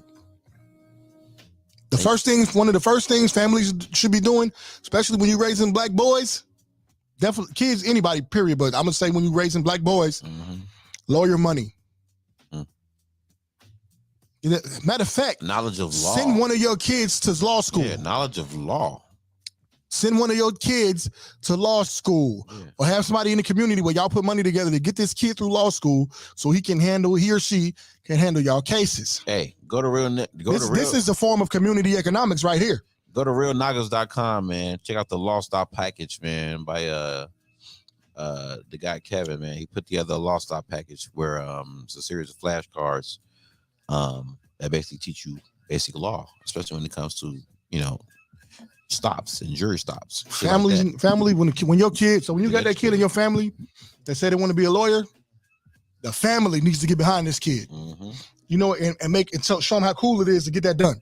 Because he's gonna be the one you call when one of y'all get locked up for some stupid shit, or need advice or need information regarding the law. He's gonna be the one you call. Hell, maybe even implant one of your people in the police force so they can put you up on game. The gangs have done it. Infiltrate. Go do your. Let's do our own version of COINTELPRO. I'm gonna stop talking about this shit on the air because you can get shut down, nigga. I ain't worried about getting shut down. I'm just worried about talking too much. Yeah, you get shut down. Niggas start understanding your ideas and shit. Yeah. You don't really want to tell them you coming out loud. You'll be the next Black Messiah. You don't really want to. Quit talking like that. You know, fuck it. My son will be rich. Quit talking like that. You know what it is. You know what they do to niggas talk like that. My son will be rich if that happened to me. You know what they do to niggas talk like that. Cut it out. My son will be rich. My son will be rich. His mama found another man. Hey, what up? Shout out Iron Priest, man. What's going on with you, brother? Appreciate you stopping in, man. He says, what is the original language of the Bible? Fuck, I don't know, man. Who knows, man? We don't have the autograph. Who knows, man? We don't have the autograph. Yeah, we don't. So since we don't have the autograph meaning the first copy, we don't know. Yeah. But that's my answer to that. Some people are going to say Hebrew. Some people are going to say Amharic. You feel me? Which is a similar language that the Ethiopians speak, Amharic. Yeah. So I'm going to say to that question, I don't know, because like I said, we don't have the original copy. Yeah. But what you got on this conversation right now, man? On the topic at hand, man, with the Tyree Nichol situation, man. How do you feel the cops should be dealt with? How do y'all feel the cops should be dealt with? Talk to us.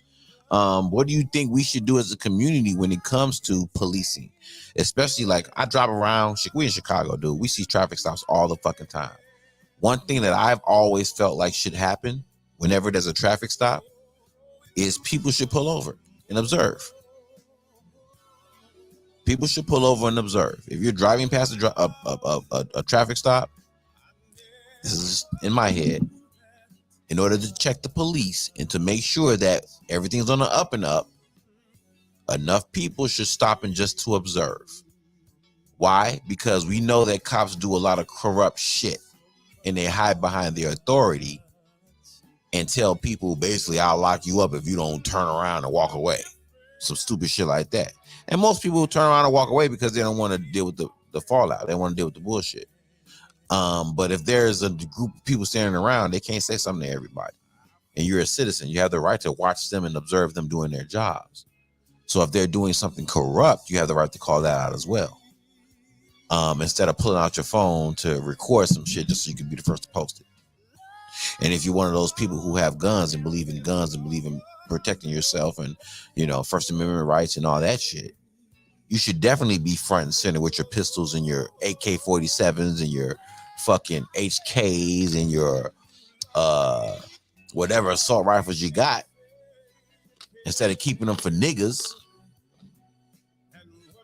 You want to shoot somebody so fucking bad, stand up for somebody that's not being handled properly. You ain't got to necessarily step in. Show up. Show up.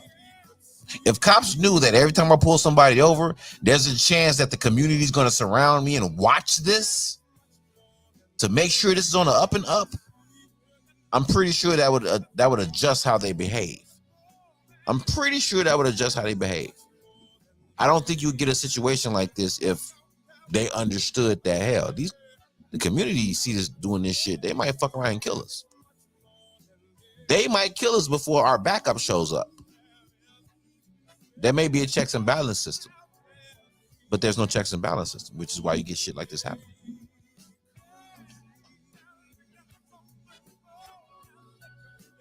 And I want to shut the fuck up. Let me hit the chat, man. Shout out to the chat, man. We appreciate y'all stopping in, man. We know this is a different type of topic, man, but we definitely appreciate y'all.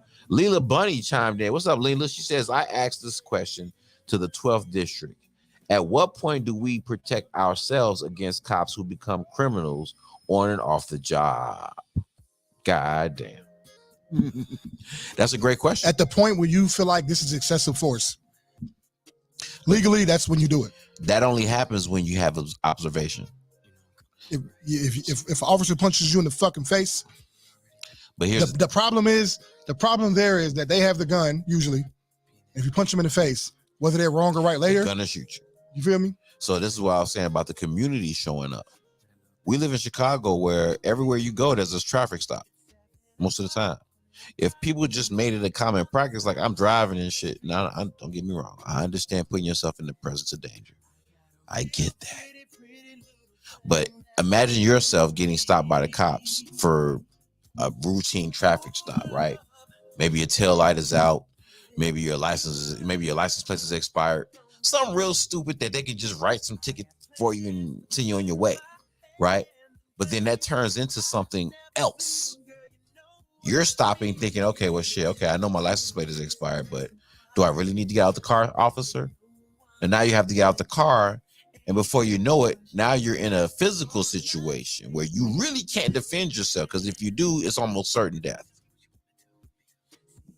It'd be nice if citizens had the frame of mind of, hey, this is a public servant doing a public job. It's our job as the public to watch him do his job,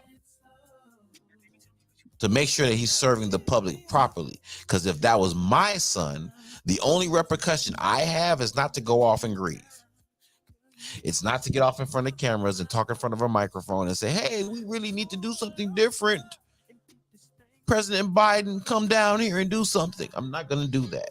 I'm telling you on camera what's finna go down. Actually, you shouldn't tell them on camera. I shouldn't tell them on camera. You don't want them to see you. I didn't say anything. I didn't say anything, though. Okay. I just said what's finna go down. All right. Unease. Extreme unease. Because the idea of my son being in a position where he was completely helpless, trying to do the best he could, and he still had no options. They already sealed his fate when they stopped him and didn't give him a chance as a man to man. Man to man. If y'all really want to handle this shit, let them go head up with one of the cops. Well, let's not confuse this situation with man to man. I get that. It ain't never man to man. That's the point. This had nothing to do with man to man. This had something to do with cop versus citizen. Yeah. And those are two different things. Very much so. The cop was abusing what he felt like his office was. He's already abusing it. Yeah. So, but I'll say this, and let's wrap this up. Yes, sir. So ain't nobody coming next, but let's get to another topic if you can. Yeah.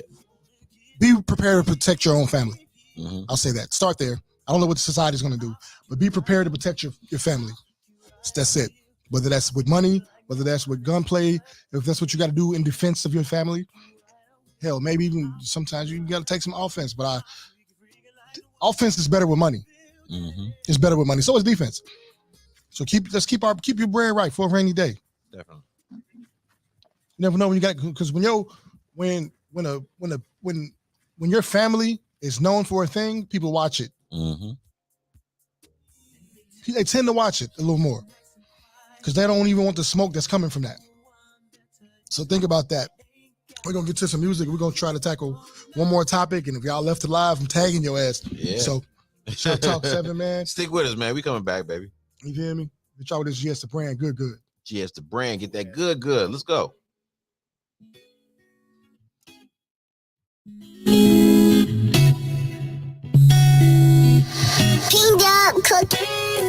Is it sunshine? Is it moonlight? Is it real love? Cause baby girl, I swear it feels like he's making me weak. Red lights, LED red lights. Is it real love? Cause baby girl, I swear I'm going in deep, making you weak. Good night. You feel so amazing, wet and juicy. Drive me crazy, I can't let it lose me. It's gonna make me spend my money on it, baby. I can't let it use me. I call it good loving. I'm talking good. I call that good loving, baby. It makes you understood. Is it slow vibes? Or should I speed in it? When I nibble on that thing, I'ma put a little greed in it. My baby feed in it, got the munchies, baby. Is it weed in it? Good like mama when she put her feet in it. So comfortable, I promise. I just wanna go to sleep in it. Let me dream in it. All my life long, you feel so amazing. Wet and juicy, drive me crazy. I can't let it lose me. It's gonna make me spend my money on it, baby. I can't let it use me. I call it good love and finger licking good. I'm talking good, yeah. I call that good loving, baby. Yeah. It makes you understood. Yeah. It's just something about the way, like, it feels when I'm inside of you, you know what I'm saying? Like, damn. Baby, like, you make my whole world, like, change, like, it feels, like, so amazing to me, you know, like, I call that good loving, baby, give me all of that. Talking good, it makes you wanna love. I call that good loving, baby, she's making it good, yeah. Got that good, we making good love. Talking good love, yeah. Drinking good wine, good wine. We have a good time. That's my baby. Ooh, I call it good loving, baby. Give me that good, yeah. I call it good loving, baby. It makes you get shit understood. She got that good. We be making good love. We be drinking good wine. Every night we have a good time. That's my baby. That's my baby. That's my baby.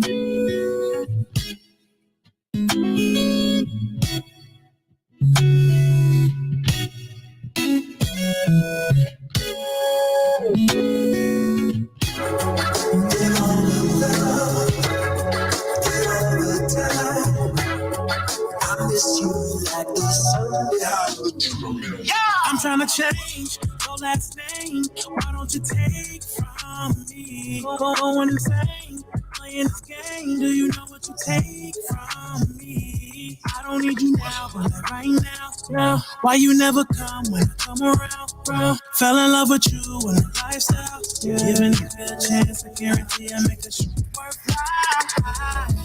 You're everything I need, everything I want, girl. Can't you see, baby? Honestly, it's hard to breathe. Yeah. When you come around, I'm in this too deep. Love me, not love me for sure, Sweeter than honey, you know it's pure. I get the rest assured. If you're feeling the boy, you know it's yours. Is it feeling me?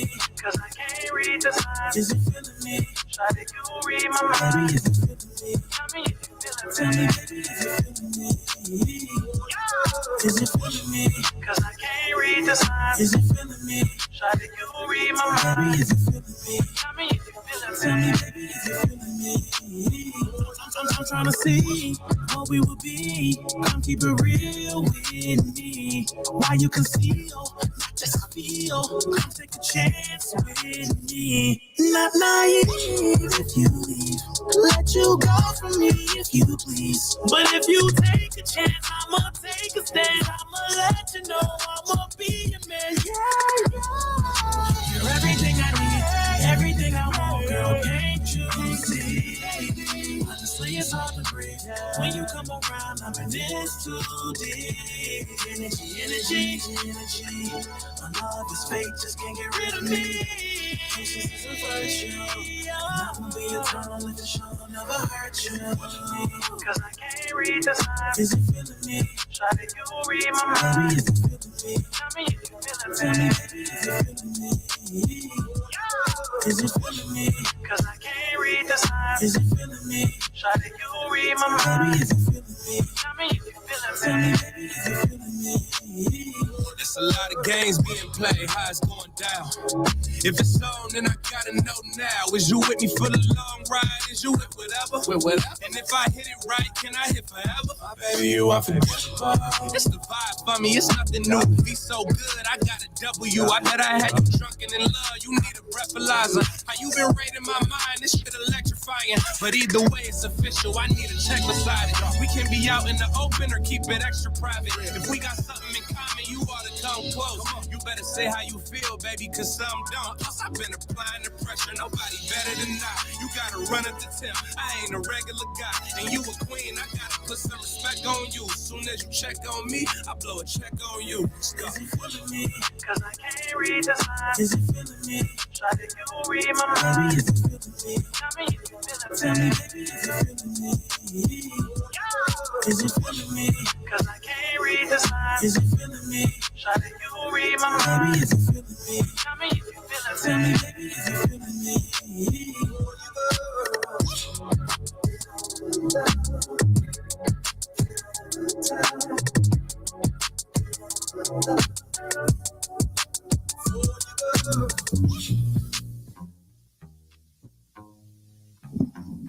Shop Talk 7 in the building. We up top, we get down. That was Lamar the brand with Creations. good. Lamar Creation with good. Featuring Rich the Pit. Rich the Pit, low key, one of the coldest in the area. Rich the Pit. I need to get up on his work. Real talk. Shout out to Lamar Creations, man. You feeling me? That's the joint, man. Next topic. Are nonchalant people the most emotionally intelligent? Are nonchalant people most emotionally intelligent? Yes. Why? I'm gonna say yeah. Because I'm a nonchalant guy. There's no bias there. I used to be very nonchalant, and I learned early that I cannot allow my emotions to get the best of me, and furthermore, I can't allow other people's emotions to get the best of me, because at the end of the day, I'll be the one that they're pointing the finger at, laughing at, because I got my emotions while they are sitting comfy from their seats, watching the party, watching the show, and I'm the monkey in it. So, understanding that I can't control nobody but myself helped me to be more nonchalant. Since divorcing, I've gotten back to that, and to a lot of people's dismay, because I don't allow energy to come in that tries to corrupt. All you can do is protect yourself and your energy, in your space, in your time. So you can't give a shit about how other people feel about you protecting that. You know, other people sometimes try to put you in situations where they want you to feel their emotions. They want you to react the way they are reacting in the moment. And the truth is, how they're reacting may be completely out of their ass, or may be contradictory or counterproductive to the situation in terms of getting something done or in terms of getting it resolved. So you have to get out your feelings a lot. You just do. How you feel about shit don't matter. End of the day, if it got to be done, it got to be done. So suck up your feelings and get the shit done. So yeah, I do think being nonchalant helps you become more emotionally intelligent, because you understand where to put your emotions. Can also make you a dick face. Could. to certain people. I mean, and I will vouch that I've been a dick face. It could make you a dick face to certain people. It can make you a dick face in general. Dick shoulders. Because some people go to the nonchalant as a defense mechanism. Mm-hmm. Yeah. That would make you definitely not very emotionally intelligent. I think that's the difference between being nonchalant and not caring. Or not caring, but not having the capacity for compassion or empathy. You know what I'm saying? I think that there are situations where you have to be empathetic to another person's situation or plight. There are situations where you have to be understanding of what another person goes through or has gone through to make them emotionally who they are now.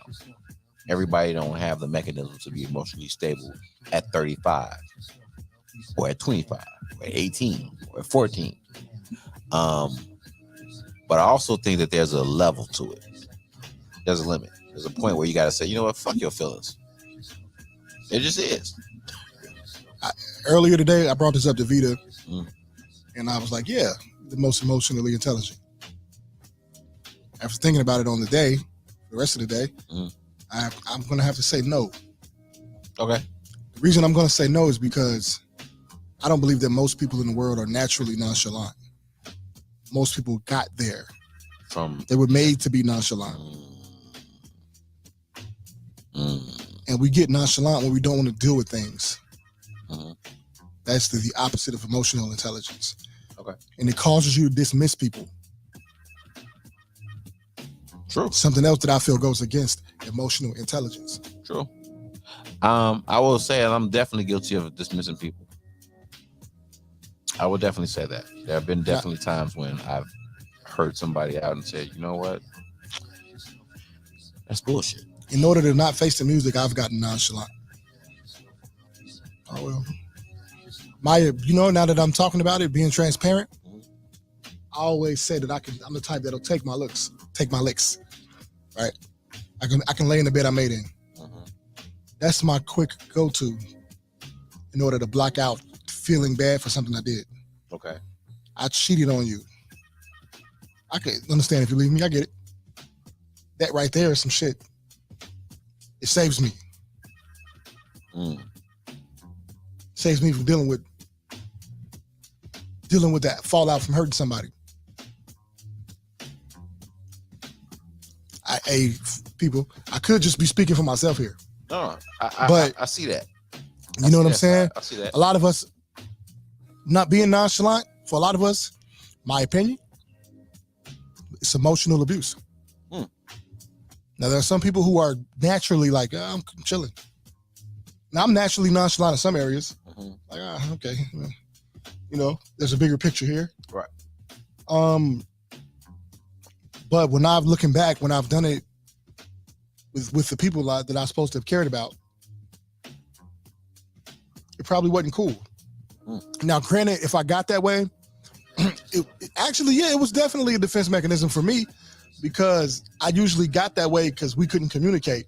So I decided I didn't care about what they would say to me, especially if it was hurtful, because I didn't want it to bother me, which that's a good thing for me, but it's bad when it's being used as a way to, and I ain't gonna say I intentionally try to dismiss people's feelings, but it was more of a byproduct. Dismissing people, for me, being nonchalant, it was a defense mechanism. For me, dismissing feelings was a byproduct of me being nonchalant. Not me doing it on purpose, like hey, let me dismiss her feelings. Or let me dismiss his feelings. But it was definitely a byproduct, and we have to watch out for byproducts of our character traits. There's good and bad byproducts of being nice. Yeah. There's good and bad byproducts of everything. Yeah, I agree with that 1,000%.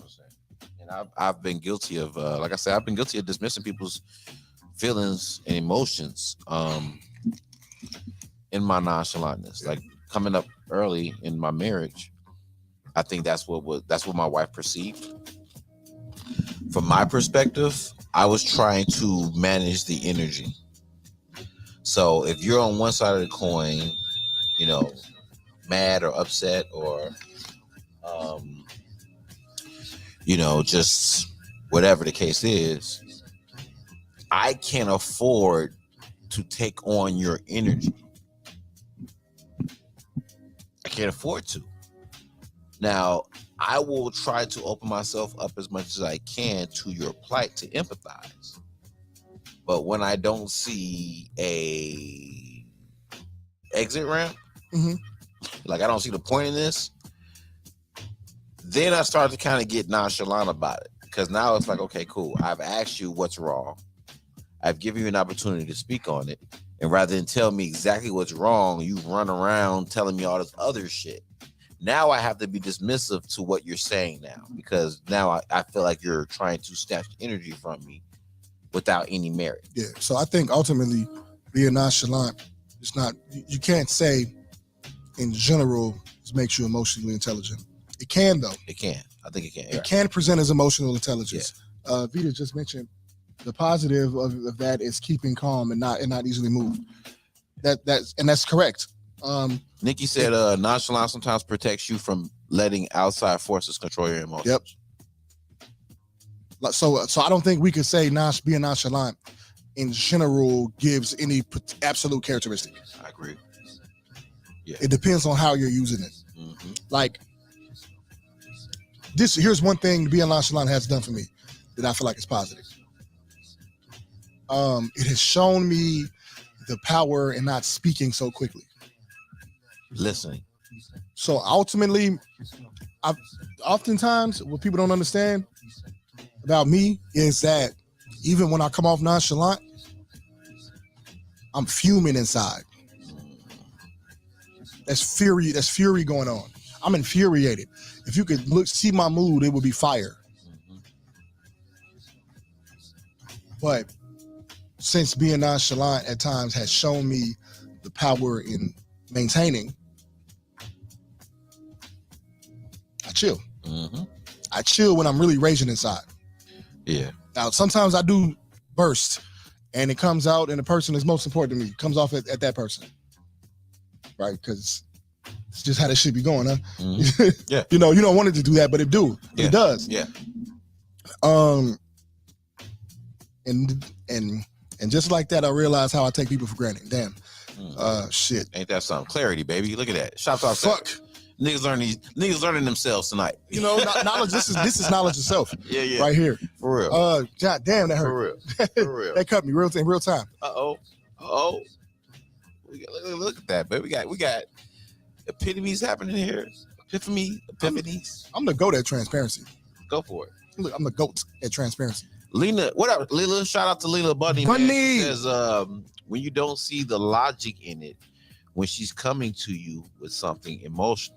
Thank you. Right there. That right there is where I think that gray area is, where you're dismissive. Mm-hmm. Because for me, I always try to understand. Like I said earlier, I can't turn off my brain from trying to figure out why. What the fuck? Questioning shit. That's just how the world is, and my experiences have taught me that I gotta question shit.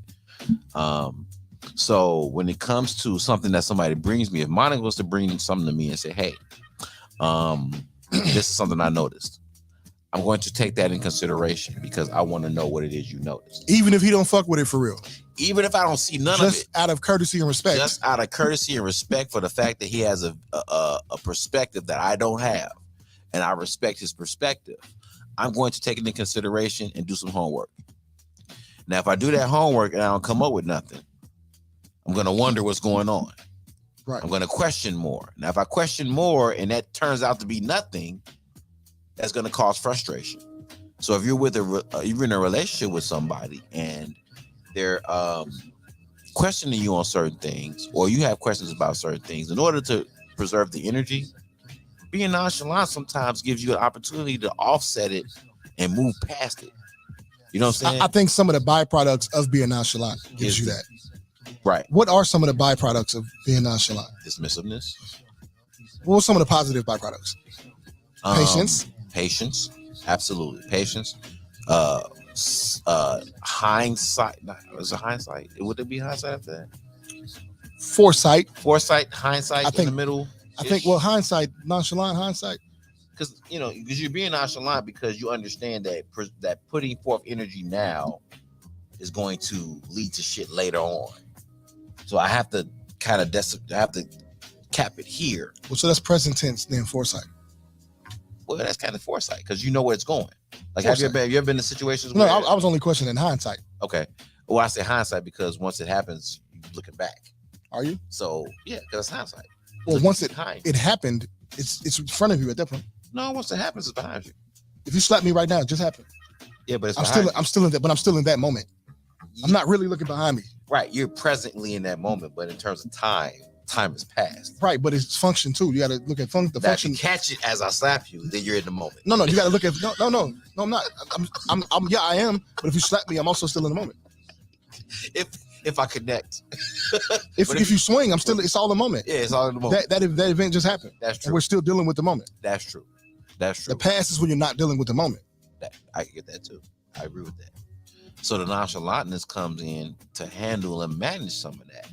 Because when you're dealing with situations where somebody's emotions are in play and you want to protect and manage your own, you almost have to cut off certain features of yourself to not lose too much of yourself into how somebody else feels. You know what I'm saying? But you don't want to actually purposely employ nonchalantness. Because nonchalantness is still going to come off as I don't give a fuck. I mean, at the end of the day, okay. I'll purposely employ some byproducts of it. Patience, understanding, gives you time to understand. Yes. The byproduct patience gives you a lot of different other byproducts. Very true. Very true. Time, patience, understanding. Mm-hmm. You know what I mean? It'll allow you to process things better. It'll allow you to be calm past the moment of fury. Mm-hmm. I agree. On the flip side of that, I'm going to play devil's advocate and say that not giving a fuck sometimes is necessary. Sometimes it is necessary. Sometimes it's necessary for me to say, hey, slow down. That don't mean shit. That ain't got shit to do with shit. Well, that's rude. No, I wouldn't say that. Oh, okay. I wouldn't. Because you looked at somebody just now. I did. I looked at somebody. Whoever looking at me, I looked at. I'm sorry, I didn't mean that. Didn't mean that. But there are times when you're with your mates, and you really do have to say what you're dealing with or how you're feeling about this particular situation. Honestly, don't matter. It really don't. Like, I know you want to feel it matters because it's in your body, but let's compare it to what's actually happening in the world. So now how would you actually word that? Exactly how I just said it. Hey, fellas. Exactly how I just said it. What time is it? It's 1:58 minutes. 1 hour, 58 minutes. I'm screen recording this shit because I need to know if y'all would talk to y'all girl this way. I would say that to her. I need to know. Baby, listen. I love you. And then he's gonna have another girlfriend in short order. I'm gonna tell you. I love you and I care about you. But what your logic right now is not fitting the situation. It's not fitting the circumstance. It may be true in other circumstances, but right now your emotions are displaced. Right now, we need to be thinking about this versus that. All right, now y'all saw the change up. He just changed that shit up. I didn't change it up. Yeah, you did. I'm screen recording all of this. I'm titling 1 hour, 59 minutes and 15 seconds as he changed up. So we're gonna see. We're gonna see the switch up happen so fast.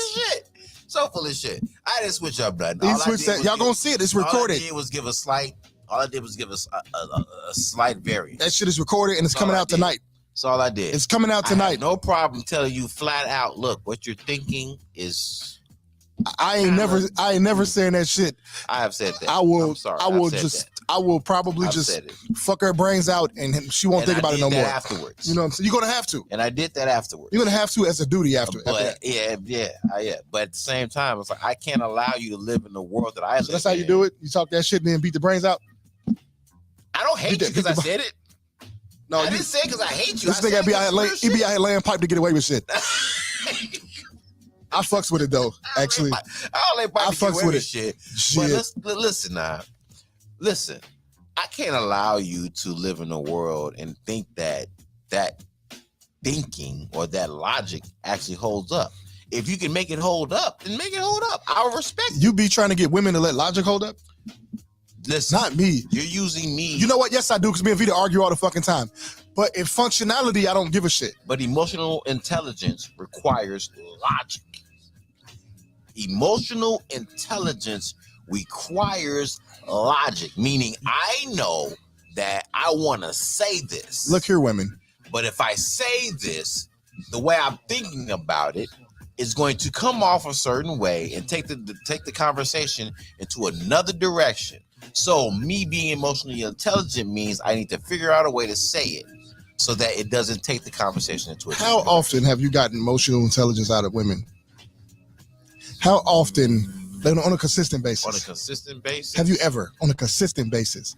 And how long did you do? And why are you not with her? It depends. What I've found in my experience is that women will deflect.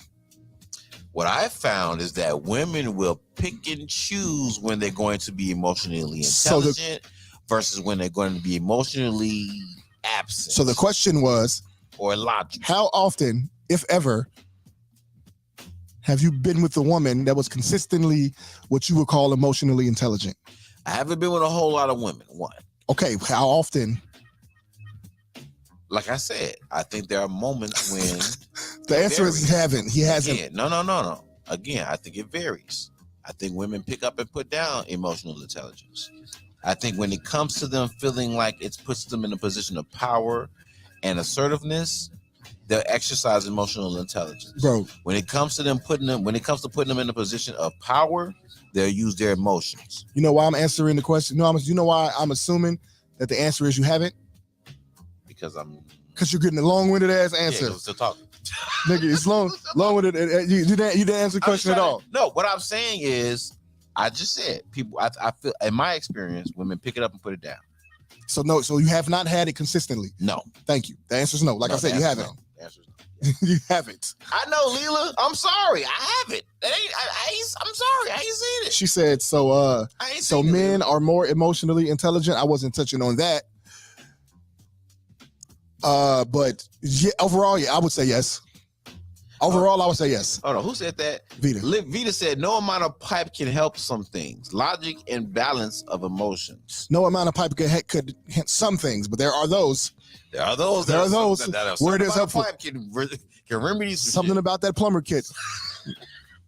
Something about that. No, it ain't gonna fix nothing for real. Yeah, no. It's just supposed to be used as a band-aid. That's all. It's just to get. It's just a band-aid. It's to get you to the next moment. It's to refuel you. It's to re-energize you. It get you to the next moment. Get you to the next day. Yeah, it's a recalibration. All right, you took this dick. Now listen. Yeah. Now you can think a little clearer now. You know, you got that energy out. Okay, cool. Now let's talk. Now let's talk. Yeah. You got a little good dick. You done came a couple times. Hell, even some cuddles have done that for me. Yep, that's personally. Yeah, a good kiss might do that. You know what I'm saying? A good meal.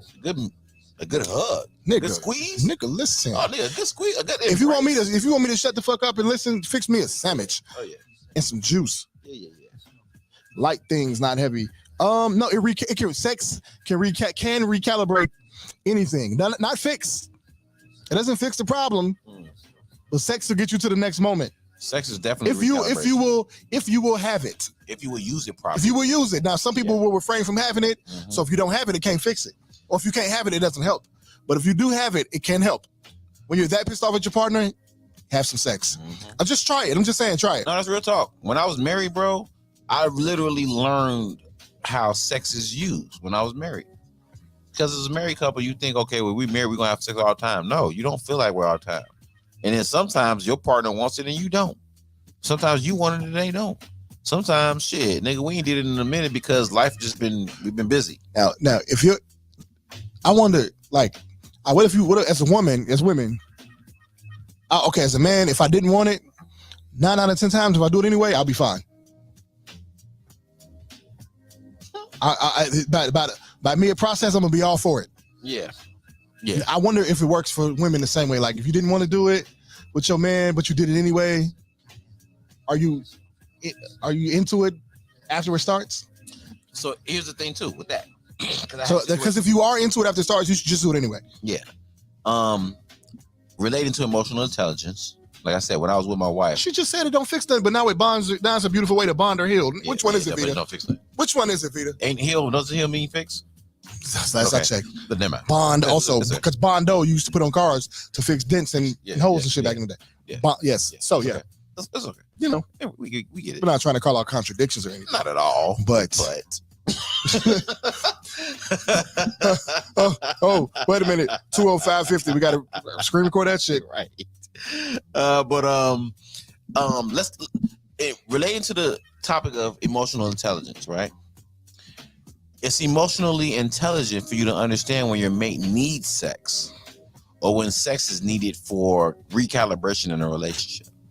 So if you know me and my girl, like for example, there have been times when me and my wife would get into like spats, and I'd be like, man, what the fuck is wrong with you? You just nitpicking about shit. What the fuck? You bitching about dumb shit. Like, what the fuck is wrong with you? You know what the problem was? She needed to get tightened up. Vita's just challenged us. She said, read what I said, ninjas. Okay, listen. Vita, I love you, so just know that before I run this back. No amount of pipe can fix some things. But then hold on. But then you said... Yes, Dennis, sometimes definitely needed. No. Oh, before that. Sex is a beautiful way to bond or heal. Sorry, Vita. We didn't want to do that to you. Sorry, Vita. You're one of our... You did it last night. One of our favorites. You did it last Miss night. Shoptalk 7 in this bitch. You did it last night. Hey. You can't keep moving the goalposts. Come on now. That's what y'all do. You just moved the goalpost. That's what y'all be doing. So which one is it? Now, hold on. Let me... Vita be erasing her comments. I'm finna take a picture of this shit. Don't you do it, Vita. I'm taking a picture. Wait a minute. But hold on. No amount of... Let me take a picture of this shit before she erase it. Because she be erasing it. Yeah. I'm screen recording this shit too. The fact that I gotta... I think your emotional intelligence though also includes knowing when sex can be used to recalibrate your relationship. Sex recalibrate is a beautiful way to bond. It is. It definitely is. When I was married, like I said, when I was married, there were times when I realized, like, well, okay, this is a bonding situation. I know what's needed. She just needs some closeness. She's throwing a tantrum. And rather than saying, hey, I need some closeness, she's picking other shit to bitch about to let me know that she needs closeness, which is, I don't understand why women do that. They expect you to be psychic and they want you to pick up on all the other signals outside of them just coming directly and saying, hey, cuddles, or hey, sex, or hey, intimacy. They expect you to just like turn it on and turn it off whenever they signal it, and it don't happen that way. I do what I want. You do what this is what I mean. This is what I mean. Or what you're inspired to do. This is what I mean. No, sometimes I just do what I want. Okay, that's true. And what I'm inspired. That's true. This is what I mean. Me and Vita had these conversations about understanding your woman, right? In my opinion, my move is I ain't finna really try to sit down and understand that shit. If I happen to grab it, okay, cool. But I'm not on a quest to understand like all the nuances. They're gonna come to me over time, but I'll get them that way. But try to understand, I'll be twisted. Hell, I got a problem understanding myself sometimes. You want me to try to understand these signals? I don't speak your language just yet. Right. I gotta learn your language. I gotta try shit, and then I do me relating to a woman is full of moments of trying shit and seeing if it works. And if I could catch something, then cool, I'll apply it. Right. Figuring some shit out because communication doesn't happen that well on those things. Mind you, it's Vita and I, we communicate through problems with the best of them. The fucking best. Yeah. Communication in between, you get it's interesting. It's interesting. We're both emotional. We talked about today. Her and I are both emotional. We get triggered and we'll go off on a tangent and end up talking about some shit that didn't have nothing to do with the topic. But we communicate through things, like as far as conflict, really well. And we have this thing where ultimately we just want to be with each other, so nothing beats that. She get on my fucking nerves, goddamn it, blah, blah, blah, blah, blah, but I just want to be with her. Skin is soft, come here. So, you know what? It just is what it is. But what you just displayed was an example of emotional intelligence, right? Yeah. Which is she gets on my fucking nerves. She does. But you know what? I love the fuck fuck out Love of her. her dirty draws. Can't stand Never her seen her draws dirty, by the love way. Never seen her draws dirty. Yeah, they've been clean. They've been clean in the motherfucker. They've been clean. They've been clean. After a full day, they've been clean. You feel me? Like, motherfucker come to the job. These bitches ain't got no dripping. No. All right, cool. Hey, shout out to the chat, man. We appreciate y'all for tuning in, man. Nikki says, look here, I'm just going to say what I need, and that's that. I get you 100%. I have to be with someone I can talk to easily and express myself. Who said that? Nikita. Shout out Nikisha. Sure. Shout out Nikisha. Shout out Lena the Bunny, man. She says, what I learned from my first marriage is that men are not mind readers. So all of those little plays to see what he would do or say gonna fuck both of y'all up. Man, Leela, you need to come on the show and share this. She said, real. How do you fall down these rabbit holes? Nikisha said it. What do you mean, Nikisha, about these rabbit holes? Probably what we're talking about right now. I don't know. Rabbit holes. What kind of holes you talking about? She said, really, Monix? Sure. Yeah, she said something's wrong with her. Yeah, sure.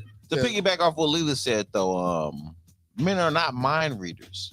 And part of being emotionally intelligent is understanding that. And women aren't mind readers at all.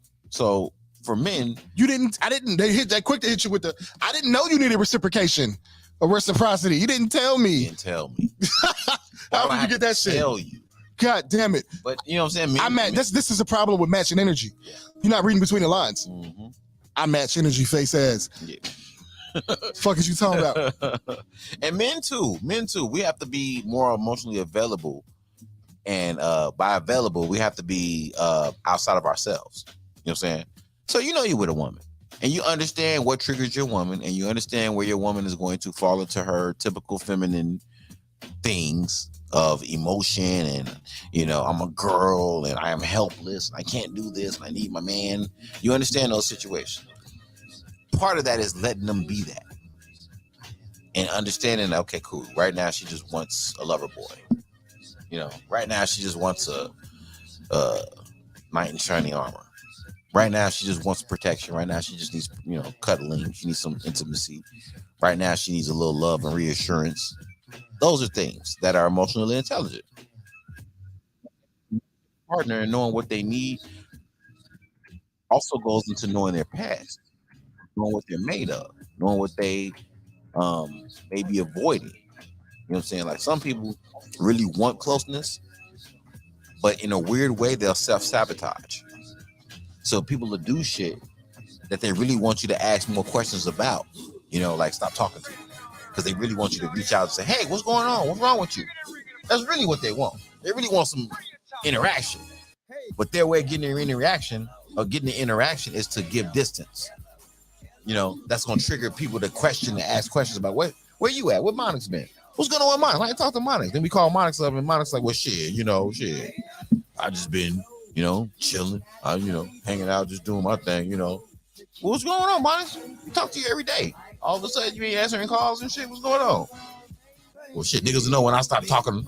Niggas know when I stop coming around. You know what I'm saying? Like, part of being emotionally intelligent is understanding and reading your people properly. You know what I'm saying? And understanding who you with and what triggers them. Because you're not mind readers. But if you pay attention to the pattern, you may understand some things. You know what I'm saying? Vita said you need to listen to your partner's wants and needs. First, let me address Nikisha. She's talking about we going to random tangents. This ain't really random. How's this random? I promise this is all in line with the dang on. How's this random with the question floating around the screen. Are nonchalant people the most emotional intelligence? We've been talking about not giving a shit and emotional intelligence directly or indirectly the whole time. The whole time. You need to go back and watch the last 30 minutes. Yeah, man, that's what it is. Yeah, that's what it is. Vita said you have to. What'd she say about wants and needs? You need to listen to what your partner wants and needs, and listen to what your man needs. You listen to what your woman wants and what your man needs. Partner means woman, apparently. Okay. So, all right, bet. Yeah, you do need to listen to it, but I ain't trying to. That mean I'm trying to figure your ass out. I think that's different. When I hear clearly what you want, I was about to say I'm on it, but I don't want to say that because I have failed at doing things that has been repeatedly asked of me. Being honest. Mm-hmm. If it's a hint, if you keep hinting, I'm not likely picking that shit up. See, I'm being honest about me. Don't hint at me. Give me some flowers, nigga. Oh yes, ma'am. Let me go get these motherfuckers. Now I got it. Sometimes you gotta do that to me. If you love me, do that for me. Don't make me figure it out. Please don't make me figure it out. Don't test my love and devotion that way. Test my love and devotion by the shit I actually do proactively. Because if not, we're in trouble. Well, I'm in trouble. Because you're gonna dump me soon. Because I slipped there. You gotta be careful with playing these games. Like Lil was saying. I'll listen to you. Hey, I want red cupcakes. Yes. Got it. I'm going to get you red cupcakes. Don't be hitting that shit, and then I got a lot of shit going on in my brain. I got health issues. I got the platform I'm trying to build. I got other conversations I gotta have. I got doctor's appointments. My kids is in California. A lot of shit I be thinking about. Yep. People got to do me the favor and be clear with me. Just be blunt. That goes back to what Liz was saying. When you play these games of, I'm gonna see what they gonna do. I'm gonna see what he gonna do. I fail those. I'm gonna see what she gonna do. I fail those all the time. Almost 100% of the time, find failure in that method because you're not saying what you need. You're waiting to observe somebody and hoping that they pick the right answer, as opposed to understand. Set me up for success. Set me up for success. Don't just sit there and watch me fail. That's the trouble, the risk of matching energy. You're just letting me fail. And then you're gonna blame it on me because technically I didn't do it. Yes. Kind of like if I didn't call you today and you say, "Oh, you didn't call me." You could have called me too, nigga. So you sat back and watched your clock Let me fail the whole day and said, you know what? I'm gonna wait to see what this person gonna do. You literally just wanted to fuss at me. It's the whole day. He ain't called me, so I'm going to assume this. You see how you've already cut off your partner? That's emotional that's emotional disintelligence, I guess. Disintelligence? Unintelligence. Unintelligence? I'm gonna say disintelligence. That's cool. Shop book. You know what I'm saying? That's emotional disintelligence that you would even allow your partner to be in a space where they have to question it. You know what I'm saying? Say what the fuck it is you need. You know? Don't leave it up to your partner to try to figure this shit out and be a psychic. You figure deal me. Nakisha said also, don't live in your head and assume anything. Just keep it $100 with all your needs. Vita then says, it's not a game for people to pay attention. You see things they do every day. It's not about playing games. Pay attention as well as I shouldn't have to tell you everything. But I'm going to call a bullshit flag on that. Tell me what you want that's important. Please do, because I'm going to fail. I have trouble with this. I have trouble with it. Yeah. If the things you do for me proactively don't tell me you love me,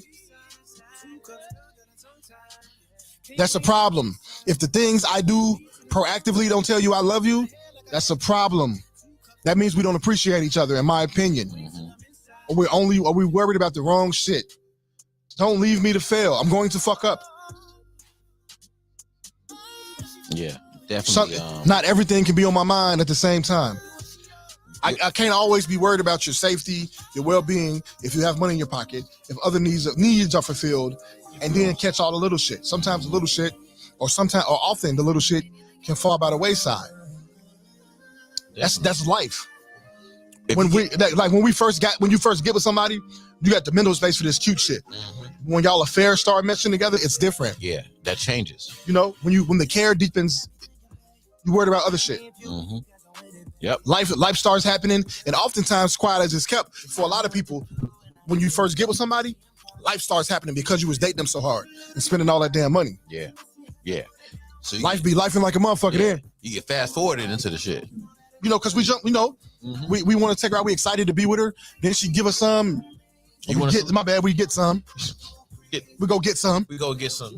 You feel me? We give them. We go give them. Yeah, we give them. That's what it is. Yeah, we give y'all some. Yeah. We don't get. And then we really enjoy giving y'all some, and then that takes over. Yeah. Because we give the D. We definitely give the D. You know what I'm saying? So I don't get pussy. I give the D. Makes sense.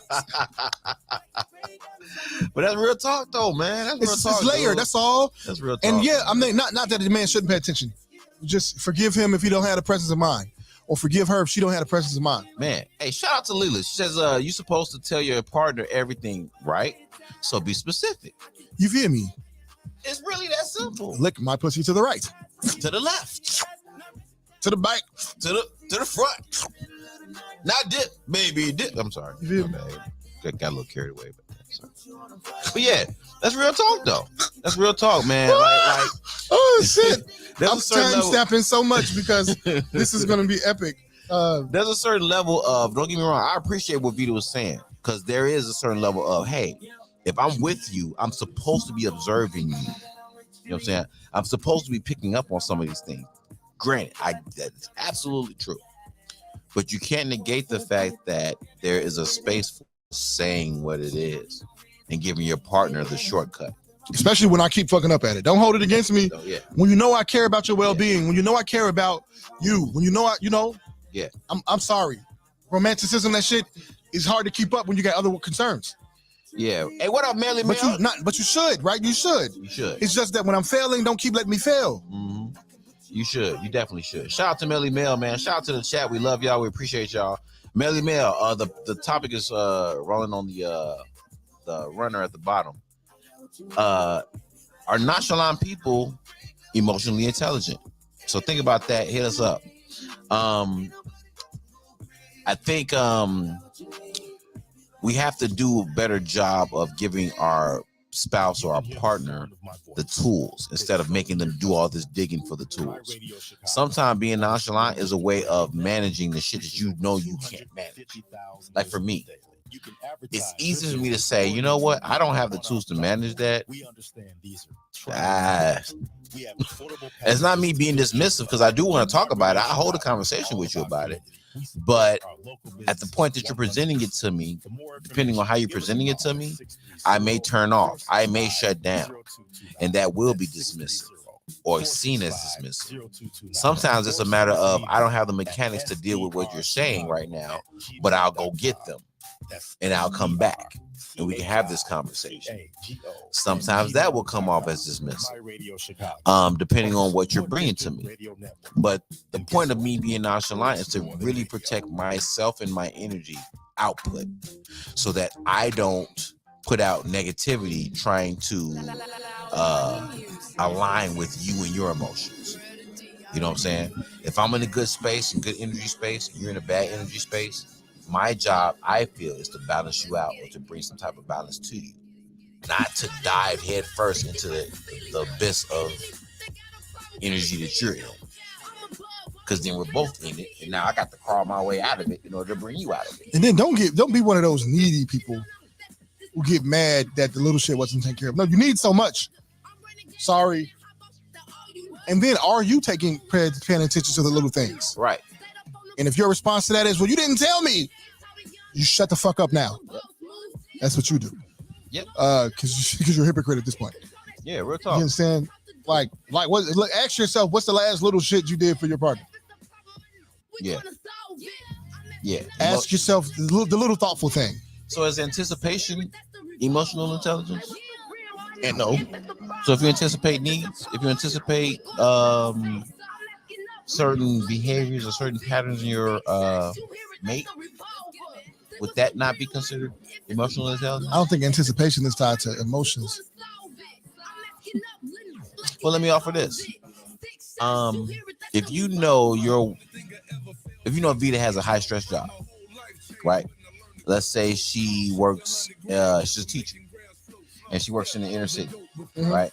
And you know she go to school, she works at Calumet or some shit. Not to say anything wrong with Calumet, but yes, did. She works in an inner city school where she's gonna deal with a whole bunch of shit, right? And she comes home every day having to deal with a bunch of shit. You know this, because she talks to you about it, right? Would emotional intelligence be having a glass of wine waiting for her when she gets home, or coming home, and let's say she gets home before you? On your way home, you stop and you grab her favorite bottle of wine so she can unwind later. I mean, would that be considered emotional intelligence? I guess in a roundabout way. Okay. Not absolutely, but in a roundabout way. Okay. Indirectly. Okay. It's thoughtful for sure. Okay. But wouldn't that thoughtfulness be part of emotional intelligence? In some roundabout way. It's not. Yeah, maybe. Like, let's see. Like, if let's say she knows you're coming home from a hard day's work, you're a cop, right? Or let's say you're a teacher too. Let's keep it a teacher. You're gonna deal with all these stresses in your job. You come home, right? And let's say you're a cigar smoker. Right? She got your favorite cigar. I stopped at the store, got you one. Or you come home and when you pull in the driveway, you smell one of your favorite meals. Yeah, I think what you're talking about is a byproduct of emotional intelligence. So not quite emotional intelligence in and of itself. The reason I equate it to emotional intelligence is because you're doing it specifically for the needs of your partner.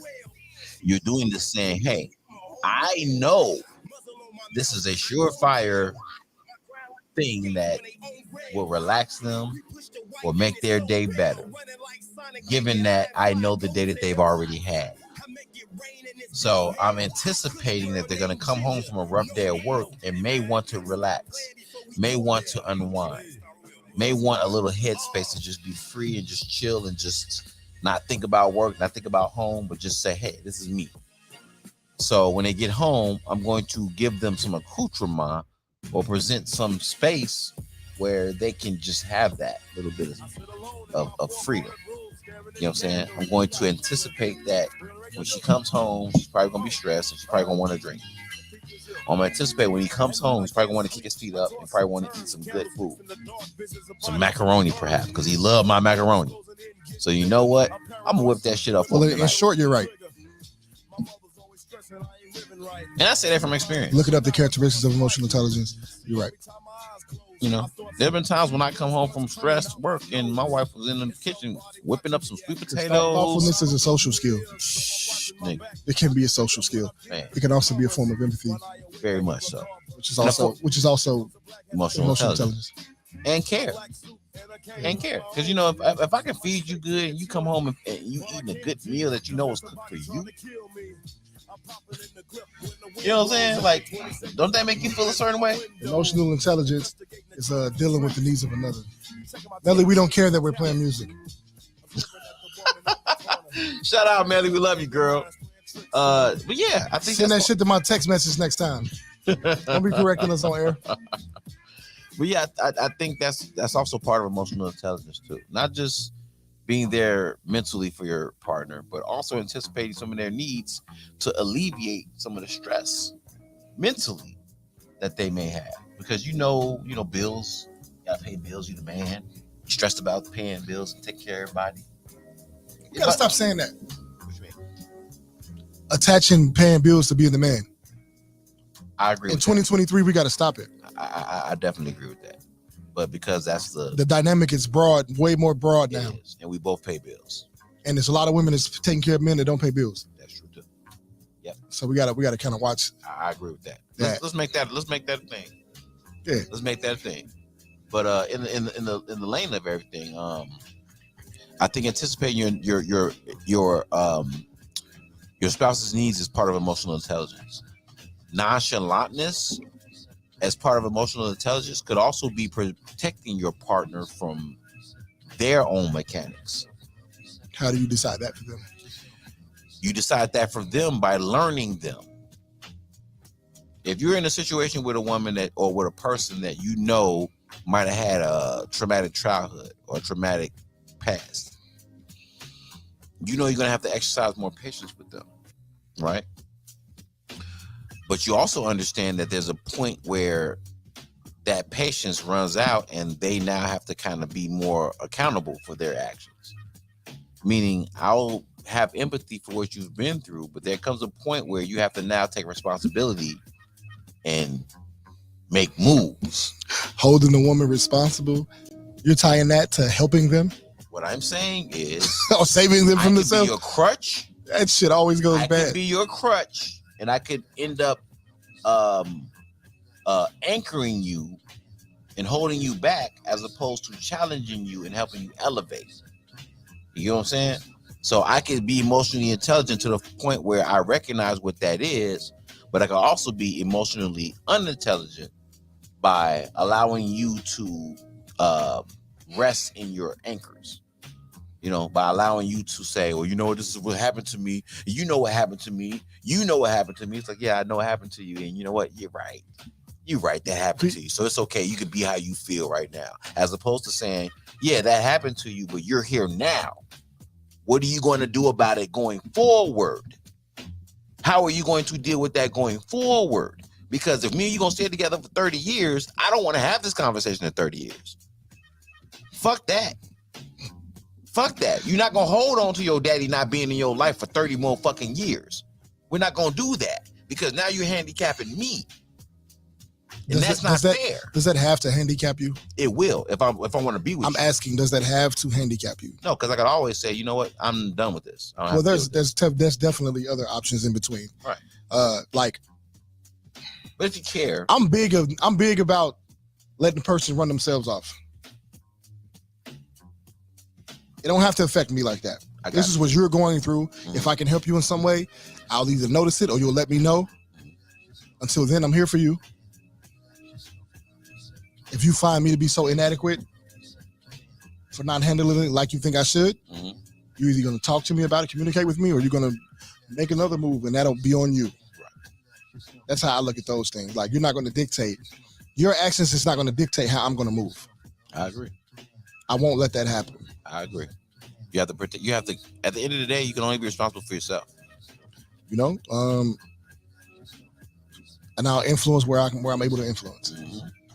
And I'll give you the safety of my time, my ear, my resources, our resources if we're married. You know, everything outside of that is influence. You can only do what you can do. Everything outside of that is all influence. What's she talking about up here? Bills. Men said men still pay bills. Men should still lead. I know several. What?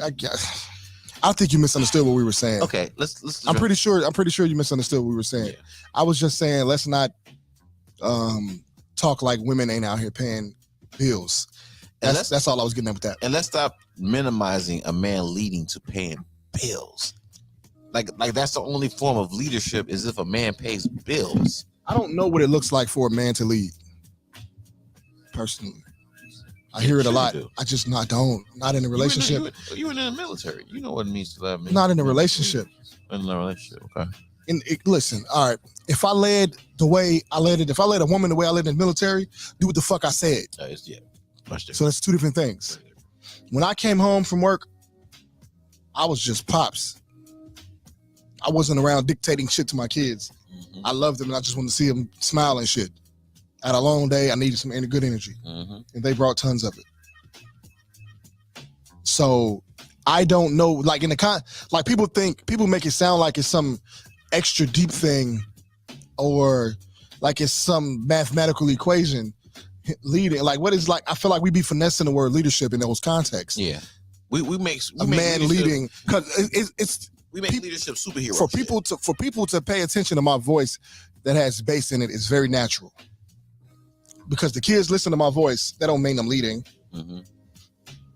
I made the You're the authority figure, so they should listen. They probably will listen because you're authority. Melly Mel says, "Wow, that's deep." She said, "I want to know do most men know how to lead."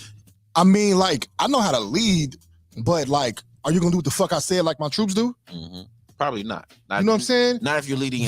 I definitely know what's best for them, mm-hmm. right? Because I've literally traveled their path, right? That's the thing about the military and leading. As a woman, have I traveled your path? Do I even get what it's like for you out in the world? Do I really get it? I mean, I can empathize, but do I get it? I mean, you could. You could, but how often do we? Like, I don't know what it's like to get felt up by a man, because I'll beat your motherfucking ass. But I could also understand what it would be like for a woman to be put in a situation where she may feel helpless because a man did that. I felt helpless before.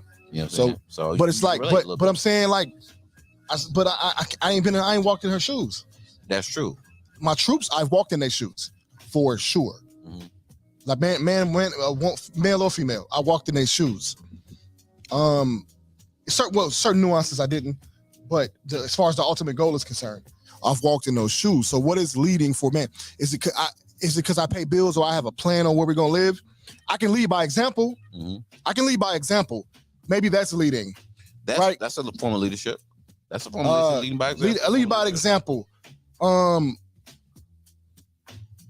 She said most women would. She's talking about probably talking about when I said do what I said, like my troops. Mm-hmm. No, most women would. Most women do what I. Most women do what men say in the bedroom. That's true. Turn around, suck this dick. Yeah.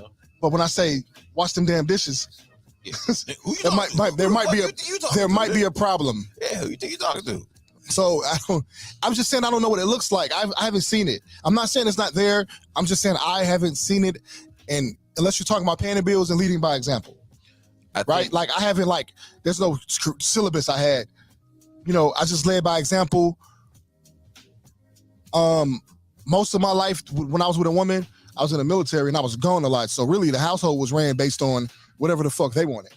Because I came home trying not to fuck up their stuff. So I'm just admitting that I haven't seen it. You feel me? I don't know. Unless, like I said, I just don't know. I can't say that I have a confident answer on what that's supposed to look like inside of a relationship. I think emotional intelligence is leadership. I think being emotional intelligent to the point of the question, I think being emotional intelligent is leadership. And as it relates to being nonchalant, like I said earlier, there's a value in knowing your partner. There's a value in taking note of their triggers, taking note of their history, taking note of who they are as a person. Because you get to understand how they think and why they feel and think the way they do. Sometimes what they feel is valid. It requires more digging. It requires more conversation. It requires more insight. Sometimes people fall into victim mode or fall into attention deficit or fall into situations where they just want the spotlight on them for whatever reason. And it may be out of place. And I think that's where your nonchalant and emotional intelligence can come into play. Because some things need to be recalibrated so you understand, listen, that shit don't matter. It really don't. I understand that's how you feel. That's what you're thinking. But let's put it in the scheme of things. Just put it in a bigger. Melly asked the question. She says, so y'all men want to be leaders. Why women can't lead? I think maybe you missed what I was just saying. Who said that? Melly. No, I'm saying who said women can't lead? I literally just talked about how women lead. Women are. I'm going the whole time. When I come home, I'm following her rhythm. That's when I was in the Navy. That's the last time I really was in a substantial long-term relationship, right?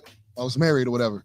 So when I come home, I'm literally marching to the beat of her drum. When she had questions of me and wanted my opinion, I had an opinion. Or I had a way to do something. I don't know if that's considered leadership, but I definitely had it. What do you think I should do here? Do this. I usually had a standard answer. Yeah. Not a standard answer, but I usually had the answer. Because I'm scoping what's going on. Maybe that is leadership. Because when I had E5s who they works in the supervisors. I trusted them to run the show. But I had to watch and kind of forecast. So maybe that's leadership. The ability to forecast and put your people in the right position. So if that's being a leader, I've definitely led. So if that's being a leader. I played football, and one of the things that's very important is knowing your personnel. Very important. Exactly. Knowing your personnel, knowing who has the temperament to play certain positions, knowing who has the emotional intelligence that if they make a mistake, they can come back the next play and pick themselves up, as opposed to, I'm in my head, I fucked up. So now 3 plays later, they still fucking up because they hung up on the first play that they fucked up on. Right. You need to understand the personnel that you have in the game. You have to manage your team. So that is part of emotional intelligence, knowing the people around you and knowing what they're good at. Knowing how to put them in the right place. Knowing how to put them in the right place to help the team succeed. Vita says, so did you fix your food? Vita, please tell me what you're talking about. You know what I'm saying? So emotional intelligence is a key point in leadership.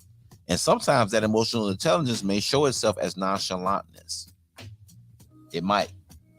So I think the key is to make sure you understand the people that you're with. Sometimes that nonchalantness is just you being cool in the moment. It's you managing your emotions. You managing your energy and emotions so that you don't make the wrong decision. It's to not let them override proper protocol. Yes. And you, as somebody who's been in military situations, you understand the value of nonchalantness. Being a leader in your family looks different than you being in the military. I 100% agree. In some cases, it looked different for me being in the military because I wasn't bringing that shit home. I had enough at work. Gotcha. Would you say that there are some things from the military that you incorporated in maybe, and it may not have been directly like, okay, well, we did push-ups at 5 a.m, so I'm gonna bring that home and make my kids do push-ups at 5 a.m. I was able to communicate to my kids. There you go.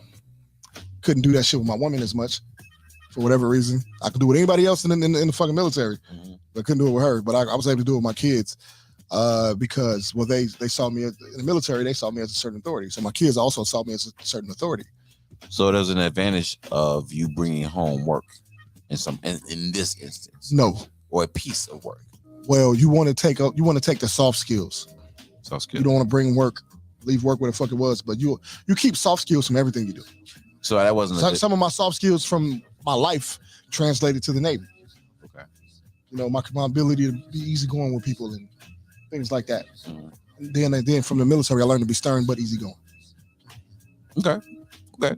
So maybe I didn't word that properly, but I will say that I think it's safe to say that some of the things that you've learned in the military helped you in civilian life or in your family life.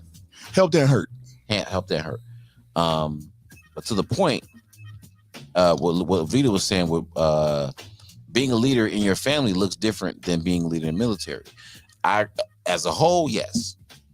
But I think most military people will say that there are some things that I learned from the military that I probably incorporated in my home life. Those would be the soft skills. So even the soft skills. Well, some people literally took that shit home. Some people did literally take that shit home. Some people did. And they're divorced. Yeah, some people did. They're divorced. And their kids hate them. You know, or their kids join the military. And their kids, unless they're really shitty people, the kids learn to love it. Yeah. Because they'll look back in their life and like, I'm a military. They proudly claim military brat. Mm-hmm. Proudly claim military brat. I don't know anybody who's a military brat that didn't proudly claim that shit. Whether they could hate their father. I'm a military brat. Yeah, there's a privilege. My pops ain't shit though. Yeah, there's a privilege with it. But or maybe their mom was the military person. But what else? I got some shit. You know, communication. I got that. I got knowing my people. Mm-hmm. I got putting them in a position to succeed, or at least making sure they have the tools to do their job properly. I got that from the military. You know, some people get this shit from home from their dad. I didn't.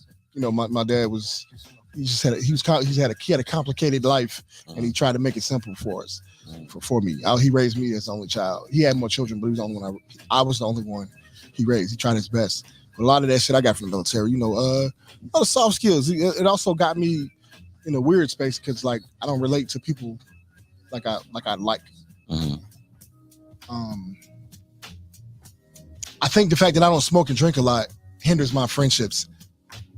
Because you don't smoke and drink a lot? What? Huh? Yeah. Most of the people I know like to smoke and drink a lot. So that's not usually generally when I'm around.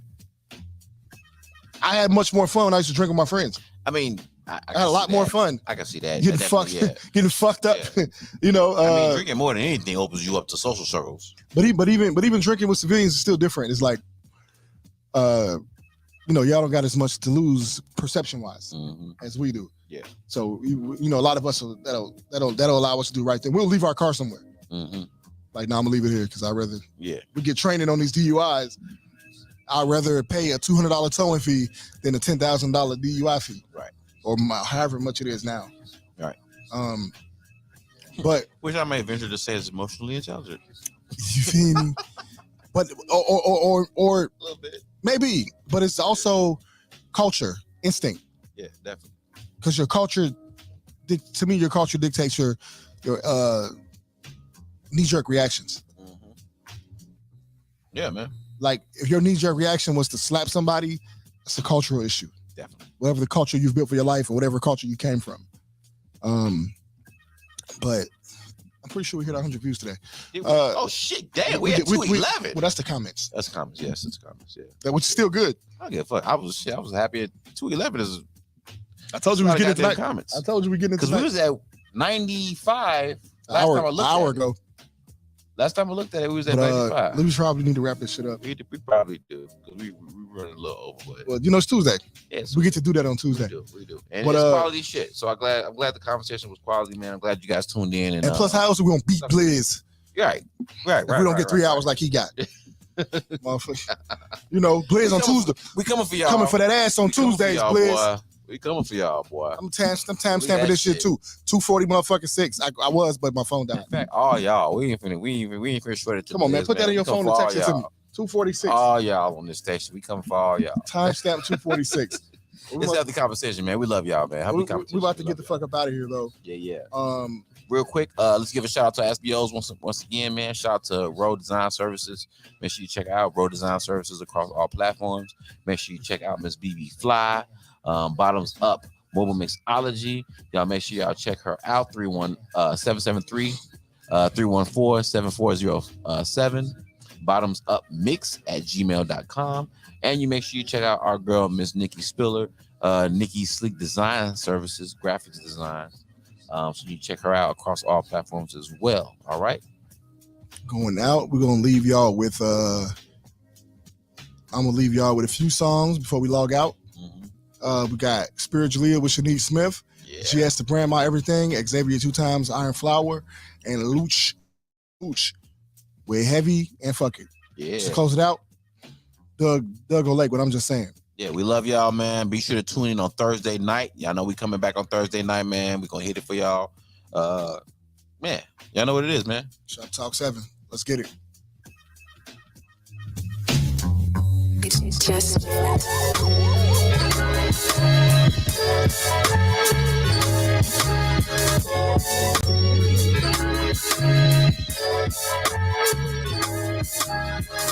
way before the Art Deco, we had the Art of Kemet that's still in business. Of Mother Nature, that's windy business. The hawk besmirched the whole forest that damaged something serious. But mama made common sandwiches, so go mind your business. My you got no understanding. I'm here to do what they say and said that was impossible. Give me a problem, I clear the room.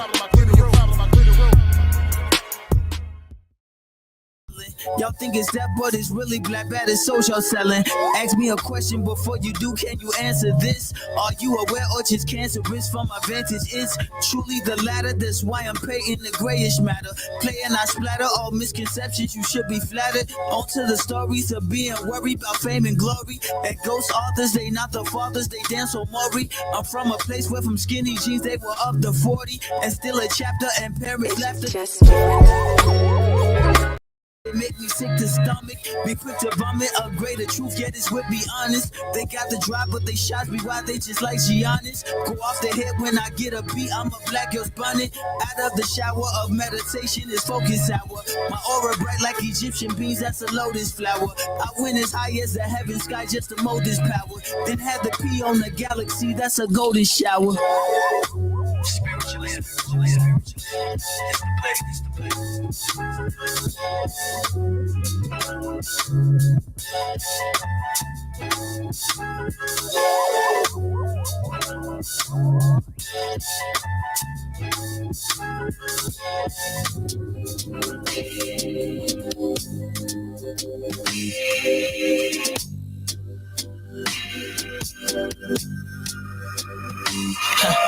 She's that flower that I picked up out the garden when the others didn't want to grow. She's my Gina, she's my Vivian, my fancy. It don't matter, I'm gonna play the role. She's my beauty, she's my queen. I told her I'll be king. I promise not to leave the throne. Won't take advantage of your love. I'm someone you can trust. You're never weak. I see you strong. And is it me you love? Me you want, me you us, me you nobody else. Can I see you naked? I wanna see your body melt, I wanna see you shake. I wanna see you take it. Yeah, about when we be making love. It's something about that. Got my hands on her waist, while her hands on the boss. And it's heated like Mars. Got her head in the stars. Yeah. When she's she's away, I can't sleep at night. But when I'm with her, girl, it's something make me weak at night. She's the seed I planted in the garden when the others didn't even want to sprout. She's my lover, she's my God, and she's the one my mother didn't even try to doubt. And she's amazing, she's amazing. Sometimes I can't believe that she's my lady now. When I'm in that pussy, she go crazy. Tonight she might just have my baby, y'all. Cause it's something about when making love. It's something about that. Got my hands on her waist, while her hands on the box. And it's heated like Mars. Got her head in the stars. Yeah, yeah. When she's away, I can't sleep at night. But when I'm with her, girl, it's something make it. I tell you that it's something about when we be making love. Something about it, baby. Got my hands on her waist, while her hands on the boss. And it's heated like Mars. Got her head in the stars. Yeah, yeah.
Learning my lessons, counting my blessings, searching for peace, managing stresses. They giving what they can, I'm giving what I got left. They faking like this shit alright until it all falls left. I let them scar me with the pain when I could've just left. I let them tarnish my name with guilt all over their breath. While I paint a vivid picture with my blood on the brush, the iron flower still grows in the valley of death.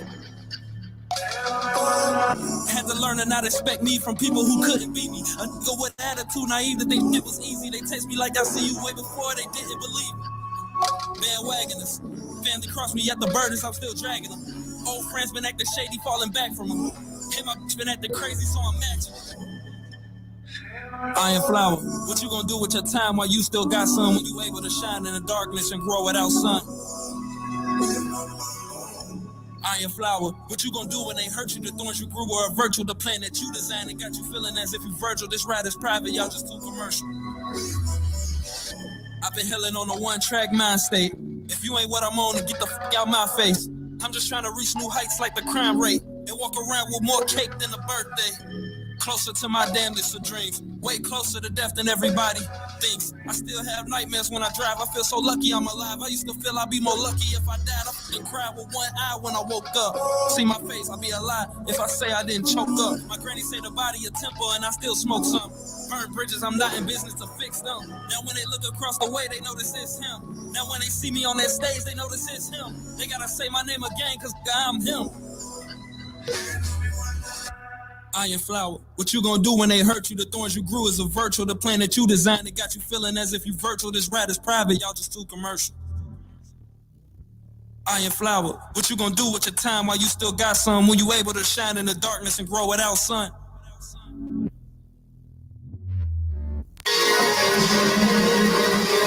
Born Day. Luch. I think we should name this talk Heavy Envy. Cause I talk heavy envy.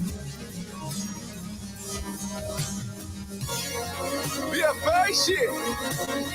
Genius is serious. Put me in a room full of greats, you know already. Smooth nigga gone with the words, but I talk heavy. Been a landscaper since Pop said top Reggie, could I turn into a minute? Would they let me want money while I'm in it? Smart enough on business for the racks. I'm at the green like a nigga playing tennis. Do you like it? Do you love me though? Some shit I wanna know. Cause them hate fast nigga, I can't fuck with those salute me. Nigga, please don't shoot me with the clip flashing, money spending, we can make a movie. Ain't changing for a soul. Them units, we get them low. Hit the homie and tell him we need a bowl. What we talking, nigga? Heavy. Boy talk. You can break them down, make them nicks, nigga, we own it. Woo! Had to stop pumping them lows to get the motion. There had to be Shaq on the block to see me posted. Yeah, that green good. Now I got flavors, what you need. No cap off the Snoop, I swear this rapper weed is that good. Heavy talk, smooth with the walk up. Low on the tone, heavy, smooth with the talk up. My vibe heavy. Ain't searching, but I ride ready. Now my wife got my side, baby. No, we don't want that steak, we clip from beef. Don't mean we gon' let you hurt us, we let it speak. Tryna stay out the room with fake fans and losers. Focus, no time for rumors. Nigga, what they gon' say? You know how we gon' play. I'm giving you my life on this one day. And when you see Luce with it was stairs till they come up. Nigga, Luce did it. Heavy. When you talk to Luce, you gotta talk heavy. This big boy action over here. Luce!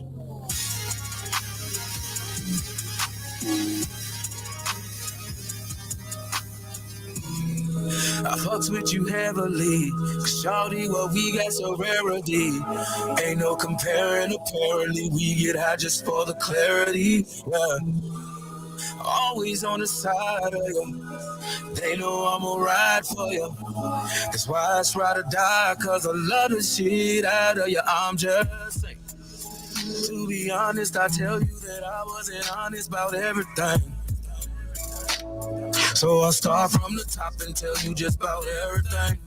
No matter what, I'll never change, man. I put that on everything. With you as my witness and everything. Cause you witness everything. Blueprints and everything. Where you is my wedding ring. For you to compliment to everything. I see you accomplishing everything. Throw you a compliment every day. I know you thought this was shit I would never say. But I swear I said everything. And if I ever put it all on you, it's to show that I'm serious about everything. Oh, yeah.